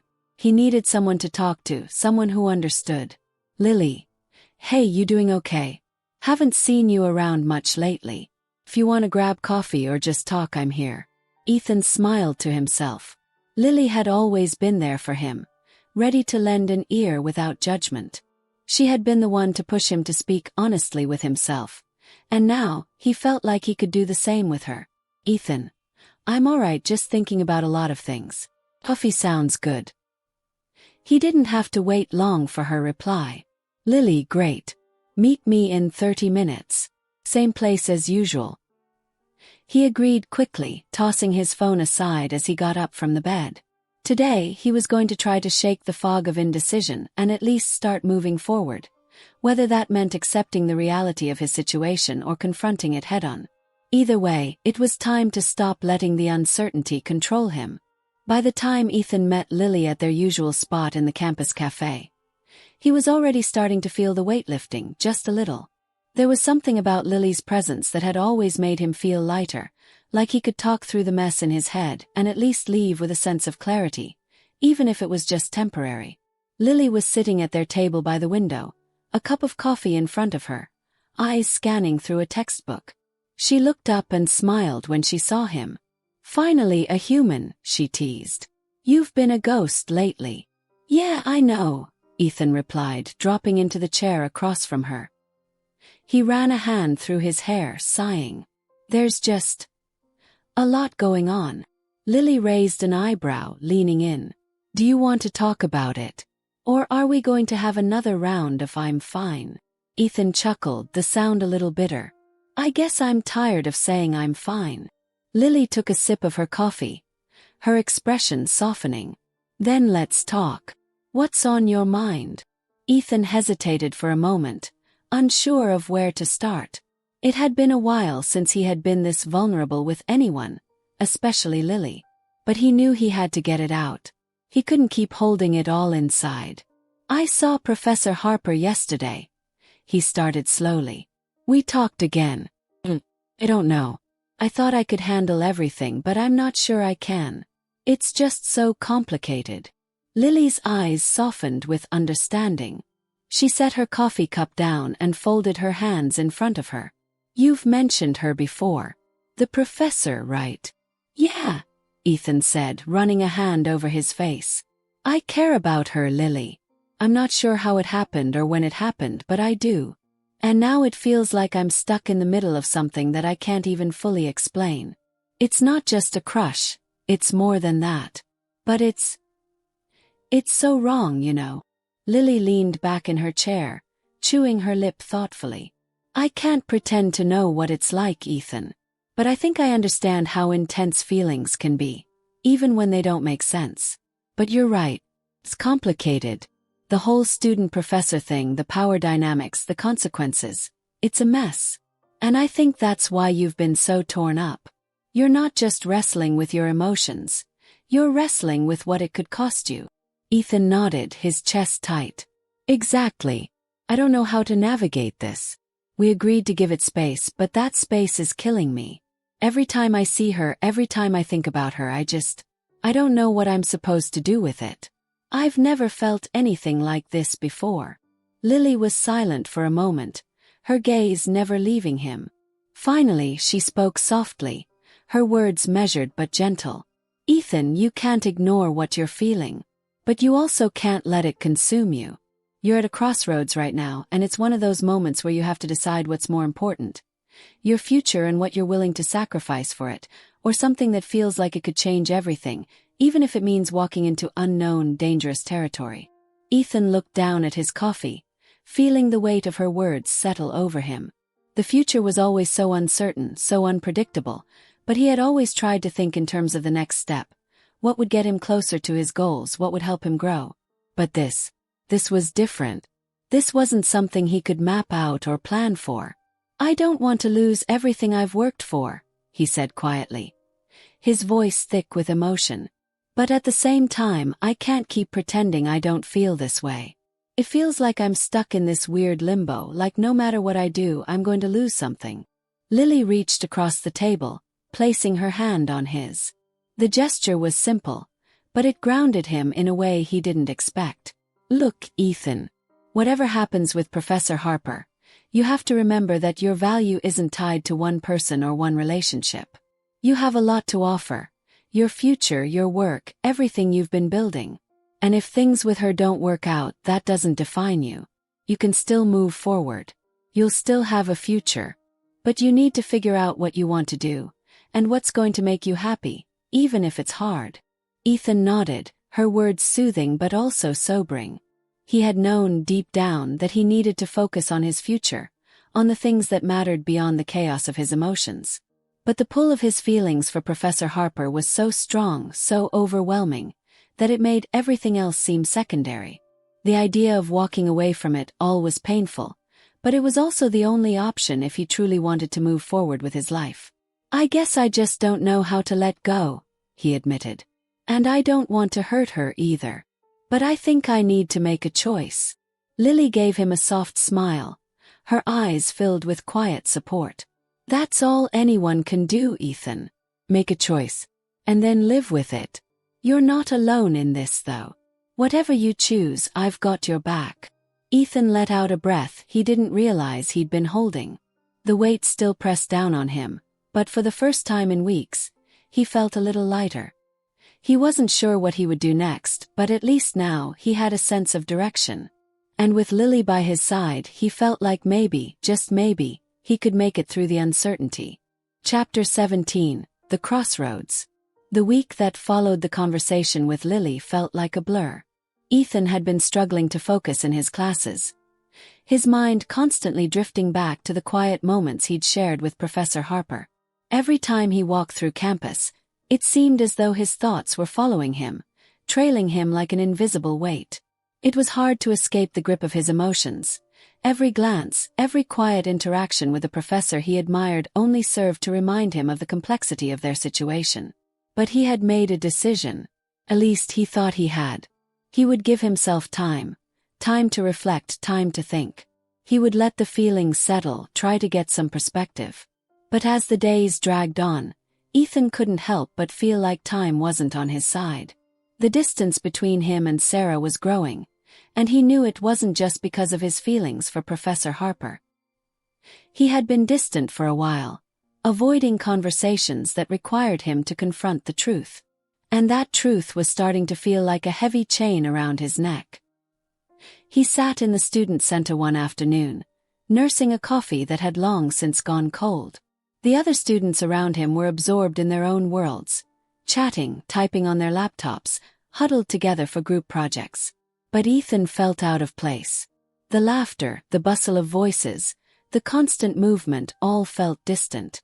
It was as though he was watching his life unfold from the outside, disconnected from the energy that filled the space. His phone buzzed in his pocket, interrupting his spiral. It was a message from Sarah. He hesitated for a moment, his fingers hovering over the screen. He had been avoiding her, not wanting to confront the awkwardness between them, but maybe it was time. He couldn't keep pretending. "Sarah, we need to talk." Ethan's heart sank. There it was. The conversation he had been dreading. He didn't know what to expect, but he knew it wasn't going to be easy. He took a deep breath, typing a quick reply. "Ethan, I know. When and where?" "Sarah. Meet me at the park by the lake in an hour. I think we need to clear the air." He swallowed hard, pushing himself up from the table. The cold coffee had long since stopped offering any comfort, and the weight in his chest felt heavier than ever. He hadn't been ready for this conversation, but it seemed like he had no choice. He couldn't keep hiding from her, not when the truth was slowly starting to bleed through. The park by the lake was quiet, the kind of peaceful place that seemed to stand apart from everything else. The soft sound of water lapping against the shore mixed with the rustling of the trees in the breeze. Ethan sat on one of the benches, trying to steady his breath, trying to prepare himself for whatever Sarah was about to say. He had no idea what he was walking into, but part of him knew that the conversation wasn't going to be about Sarah's feelings alone. It would be about the unspoken distance that had grown between them over the past few weeks. When Sarah finally arrived, she was alone.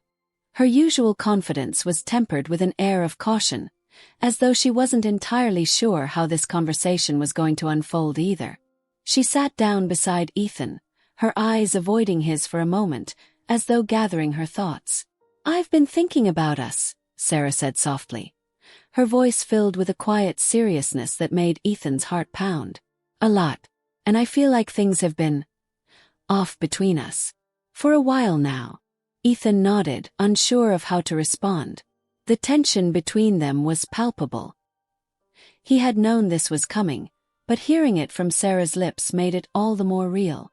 She had been feeling the distance too, and now they had to talk about it. "I know," he finally admitted. "I've been distant, and I'm sorry for that. I didn't mean to hurt you." Sarah looked at him, her expression soft but tinged with sadness. "Ethan, I don't think it's just about you being distant. It's like you've been somewhere else emotionally. Like you're not really here with me anymore. And I get it, I do, but I think we need to face what's really going on."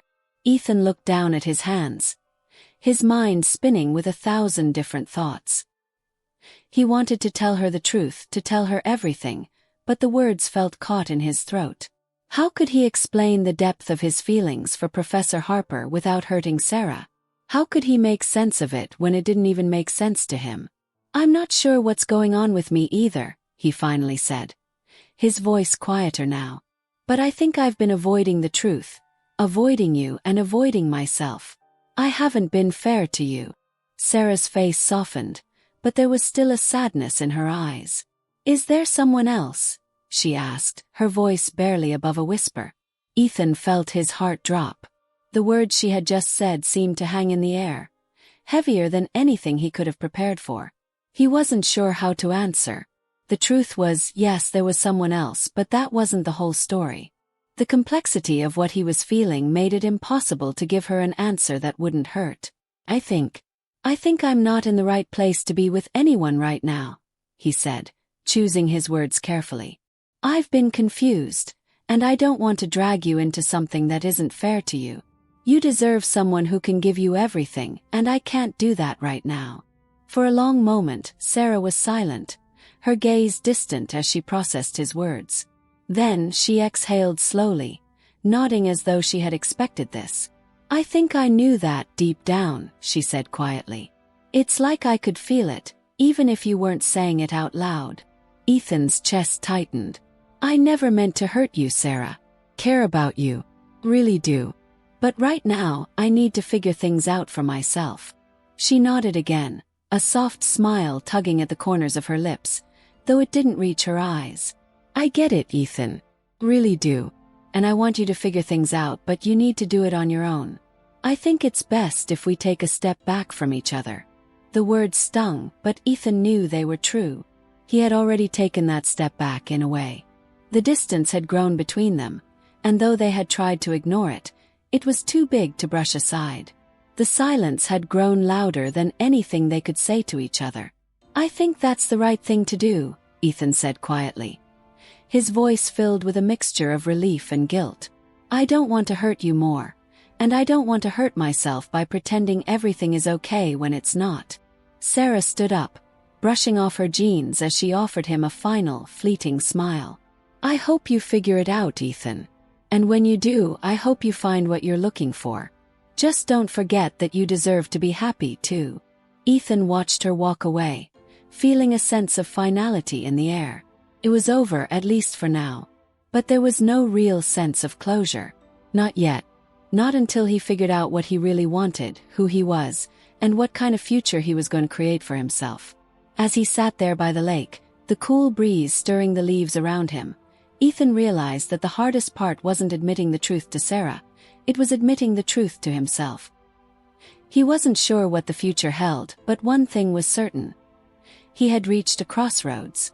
And no matter which path he chose, he couldn't go back. Chapter 18: The Reckoning.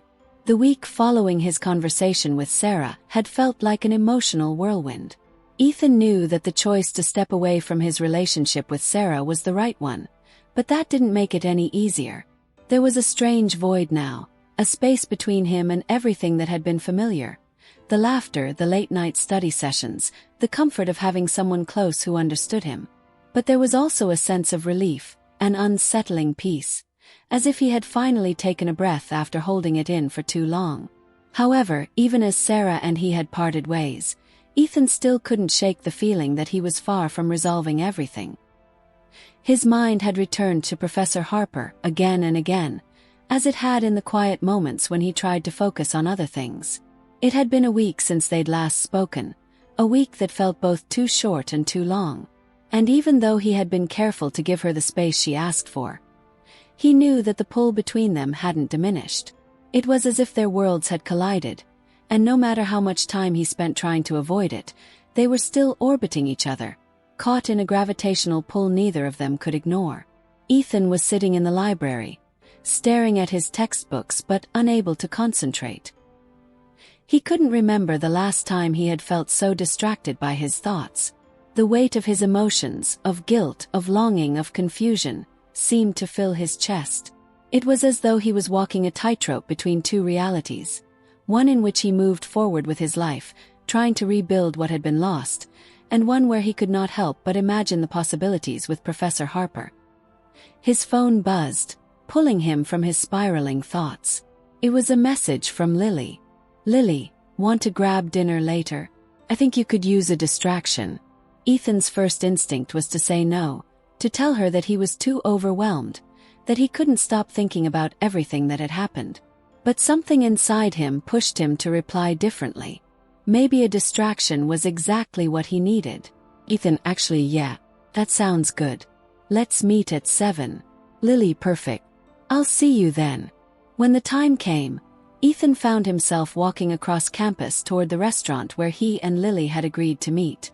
The evening air was crisp, and the sky was painted in soft shades of pink and orange as the sun set behind the horizon. It felt like a brief reprieve from the chaos in his mind, but he knew it wouldn't last long.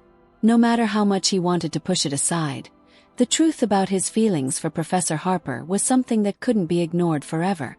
Lily was already there when he arrived, sitting at a corner table by the window, looking as easygoing as ever. When she saw him, she gave him a bright smile and waved him over. "Hey, stranger," she said as he sat down. "You've been a little MIA lately." Ethan managed a smile, but it was tight. "Yeah, I know. Just trying to sort through some stuff." "I figured," Lily said, her eyes scanning him with a knowing look. "And I'm sure some of that stuff is related to, well, everything that's been happening, right?" Ethan sighed, feeling the weight of it all crash back down on him. Yeah, a lot of it. I'm trying to figure out where I stand with everything. With Sarah, with school, and, well, with someone else. Lily's gaze softened. She didn't push him, didn't ask more than he was willing to share. She simply leaned back in her chair, waiting for him to speak. Ethan glanced out the window for a moment before he continued. It's not easy, you know. It's like everything I've worked for is suddenly in question. I made a decision to end things with Sarah, but it still feels like there's this weight I can't shake. I'm not sure if it's guilt or confusion, but it's there. And then there's Professor Harper. Lily didn't react immediately, letting him process the words as they left his mouth. She had always been perceptive, able to read him even when he couldn't find the words to express what he was feeling. But she knew that the situation was delicate, and she had always respected Ethan's need to navigate things at his own pace. I don't know what to do, Lily, Ethan confessed, his voice breaking slightly. I care about her, Professor Harper, more than I should, more than I want to admit. But I also know that I can't be with her. The rules, the expectations, the consequences. It's too much. And yet, every time I try to move forward to let go of it, it feels like I'm lying to myself. Lily was quiet for a long moment, her eyes studying him with a quiet intensity. She finally spoke, her voice soft but firm. You're not lying to yourself, Ethan. You're just in a really complicated situation. And I don't think anyone could blame you for feeling conflicted. You're trying to navigate a relationship that's not supposed to happen. But the heart doesn't follow the rules, does it? Ethan looked up at her, his gaze filled with a mix of frustration and confusion. I don't know how to make sense of it. It's like every choice I make feels wrong, and I'm terrified of making the wrong decision. If I go after what I want with her, I risk everything. But if I let it go, I'm afraid of losing something that might never come back. Lily reached across the table, placing her hand over his in a gesture of comfort. It was simple, but it felt like the grounding force he needed in that moment. You're not alone in this, Ethan, she said gently. And you don't have to have all the answers right now. You've got time to figure it out. But whatever you decide, just remember, you have the right to choose what makes you happy. That doesn't mean it will be easy, but it means you're taking control of your own path. Ethan nodded, feeling the lump in his throat threaten to choke him. He had spent so long trying to please others, trying to make decisions based on what others expected of him, that he had forgotten what it meant to prioritize his own happiness. He had spent too long living in the shadows of guilt, afraid of disappointing others, afraid of the consequences. But maybe, just maybe, it was time to stop living in fear and start living for himself. I just don't want to hurt anyone, Ethan murmured, almost to himself. You won't know unless you try to be honest with them, Lily replied. But you can't keep carrying the weight of everyone else's feelings. You need to focus on yours too. The words hung in the air between them, and for a moment, Ethan felt as though something had clicked. He didn't have all the answers. He didn't know what his future with Professor Harper would look like, or even if it was something that was meant to be. But what he did know was that he had to stop running from the truth. He had to stop hiding from what he wanted. Later that night, as Ethan walked back to his dorm, he felt a strange sense of clarity. He wasn't sure what the future would hold, or whether he'd ever be able to move forward with Professor Harper. But for the first time in a long while, he was willing to embrace the uncertainty, to stop pretending that he had it all figured out. He didn't have all the answers, but at least now, he was ready to find them. Chapter 19. The Moment of Truth. Ethan had spent the next few days in a haze, unsure of what to do with himself. His mind kept returning to the conversation with Lily, the clarity, the encouragement to make a choice and live for himself. He knew she was right, that he couldn't keep avoiding the difficult decisions that were weighing on him. But despite his resolve, the questions still swirled in his mind, refusing to settle. What was he supposed to do with his feelings for Professor Harper? How could he navigate a path that seemed fraught with complications and consequences? It was late on a Friday afternoon when he finally decided that enough was enough. He couldn't keep pretending like he had control over something that was clearly out of his hands. The only way forward was to face it head-on. He needed to talk to her. To tell her what had been on his mind and in his heart for weeks. He stood in front of the mirror for a moment, looking at his reflection. His eyes were tired, filled with the uncertainty that had consumed him for so long. He ran a hand through his hair and sighed, feeling a tight knot form in his stomach. He had no idea what she would say, no idea how she would react. But at least then it would be out in the open. The unspoken tension, the underlying feelings that had never been addressed, would be out in the open. Ethan grabbed his jacket and headed toward the door. He needed to find her. The walk to Professor Harper's office felt longer than usual. Each step was heavy with anticipation, the uncertainty of the moment weighing down on him. The campus was quieter than usual, with most students already gone for the weekend, and the silence made Ethan feel even more alone in his thoughts. He replayed the words he'd rehearsed in his head over and over, but no matter how many times he practiced, it still felt like he was preparing for something he could never truly prepare for. When he finally reached her office, he hesitated for just a moment, his hand hovering over the door handle. It was only then that he realized how much he had been avoiding this confrontation, how much he had been letting the silence between them stretch on in the hope that things would resolve themselves without his interference. But he couldn't run anymore. With a deep breath, Ethan knocked lightly on the door. "Come in," came Professor Harper's familiar voice. He opened the door, stepping inside. She was sitting at her desk, papers scattered across it, a look of concentration on her face as she jotted something down. When she saw him, her expression softened, a look of mild surprise crossing her features. "Ethan," she said, her voice warm but guarded. "What's going on? You don't usually stop by unless it's something important." He swallowed hard, feeling the weight of his emotions surge again. Actually, I wanted to talk to you. About everything. About us." Her eyes immediately shifted, a flicker of something unreadable passing across her face. She set down her pen and leaned back in her chair, her posture calm but tense. "Everything," she repeated, her tone careful. "I didn't think you wanted to revisit that." Ethan shook his head, closing the door softly behind him. I know I said we should give it space and I thought that would help. But it hasn't. I can't keep pretending that everything's fine when it's not. I can't stop thinking about you, and I don't know how to handle this anymore." Professor Harper didn't immediately respond, her gaze lingering on him as if weighing his words. The silence stretched for a long moment, the air between them thick with unspoken feelings. "Ethan, this is complicated," she finally said, her voice steady but tinged with something that felt like regret. "You're my student. There are rules and boundaries and consequences. I've tried to respect those. I don't want to put you in a position where you feel you have to choose between your future and your emotions. I care about you, but we can't cross that line." The words were like a bucket of cold water, but Ethan had already anticipated them. He nodded, his throat tight. "I get that. Do. But it's not just that, Professor. I've spent the last few weeks trying to ignore how I feel, trying to pretend like it's just some passing thing, but it's not. It's real. And I can't keep lying to myself about it." She looked away for a moment, her fingers gripping the edge of the desk as she seemed to struggle with her thoughts. It was clear that she was conflicted, torn between her own feelings and the responsibility she carried as his professor. "I never wanted to lead you on, Ethan," she said quietly. "I never intended for this to happen. But I've seen the way you look at me, and I've felt the pull between us too.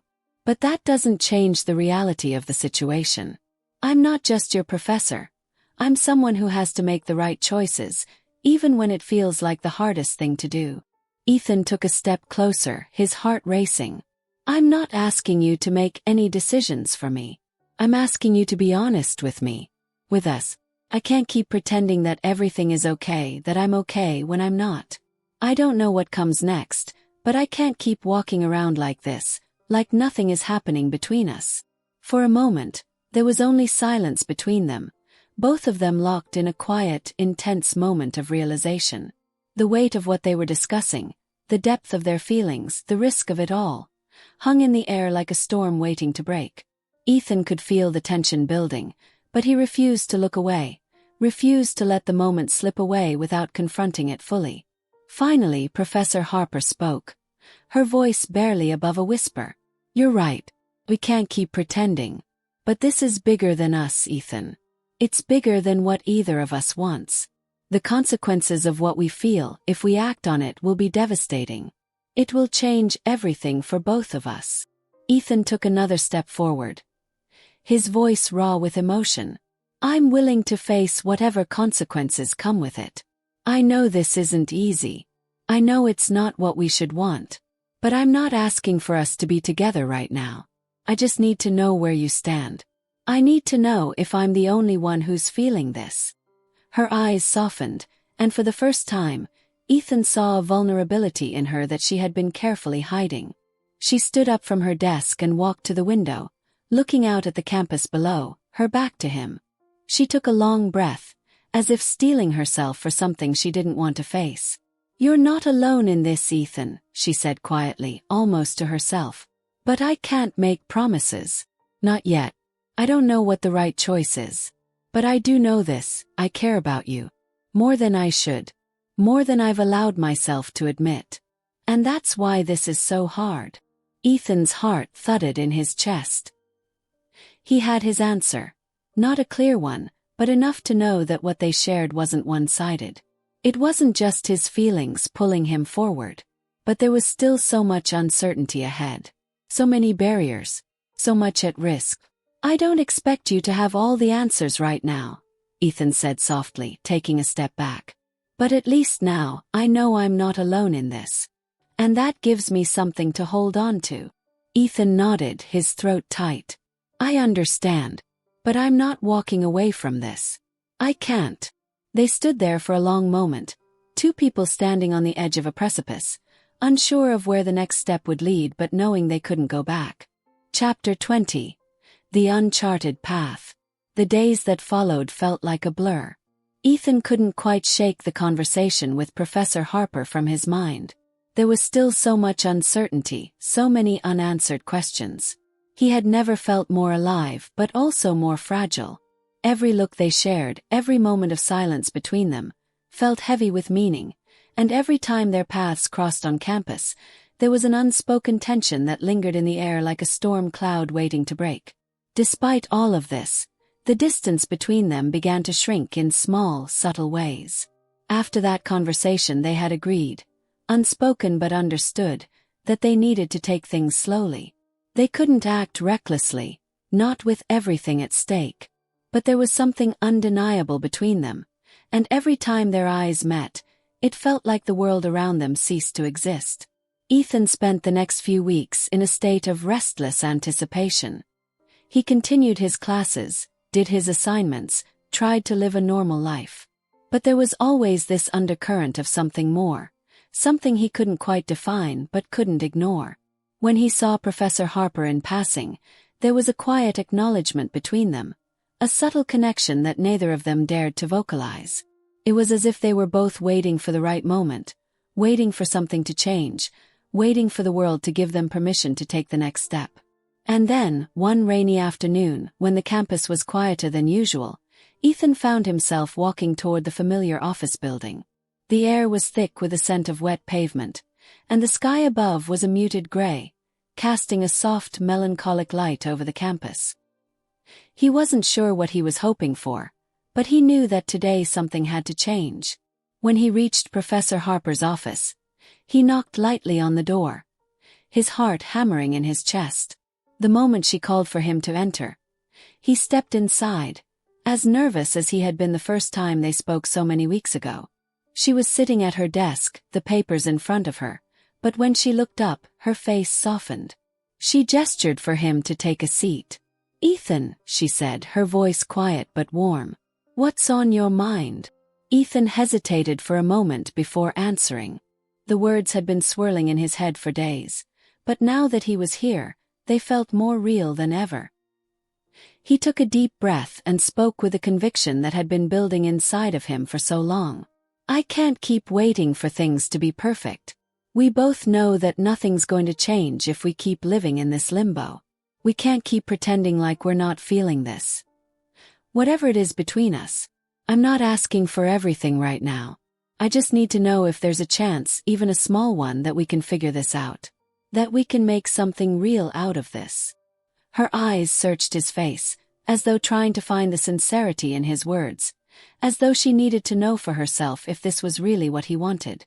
For a long moment she didn't speak, and the silence stretched between them, filled only by the sound of the rain tapping against the windows. Finally she stood, walking around her desk and standing before him.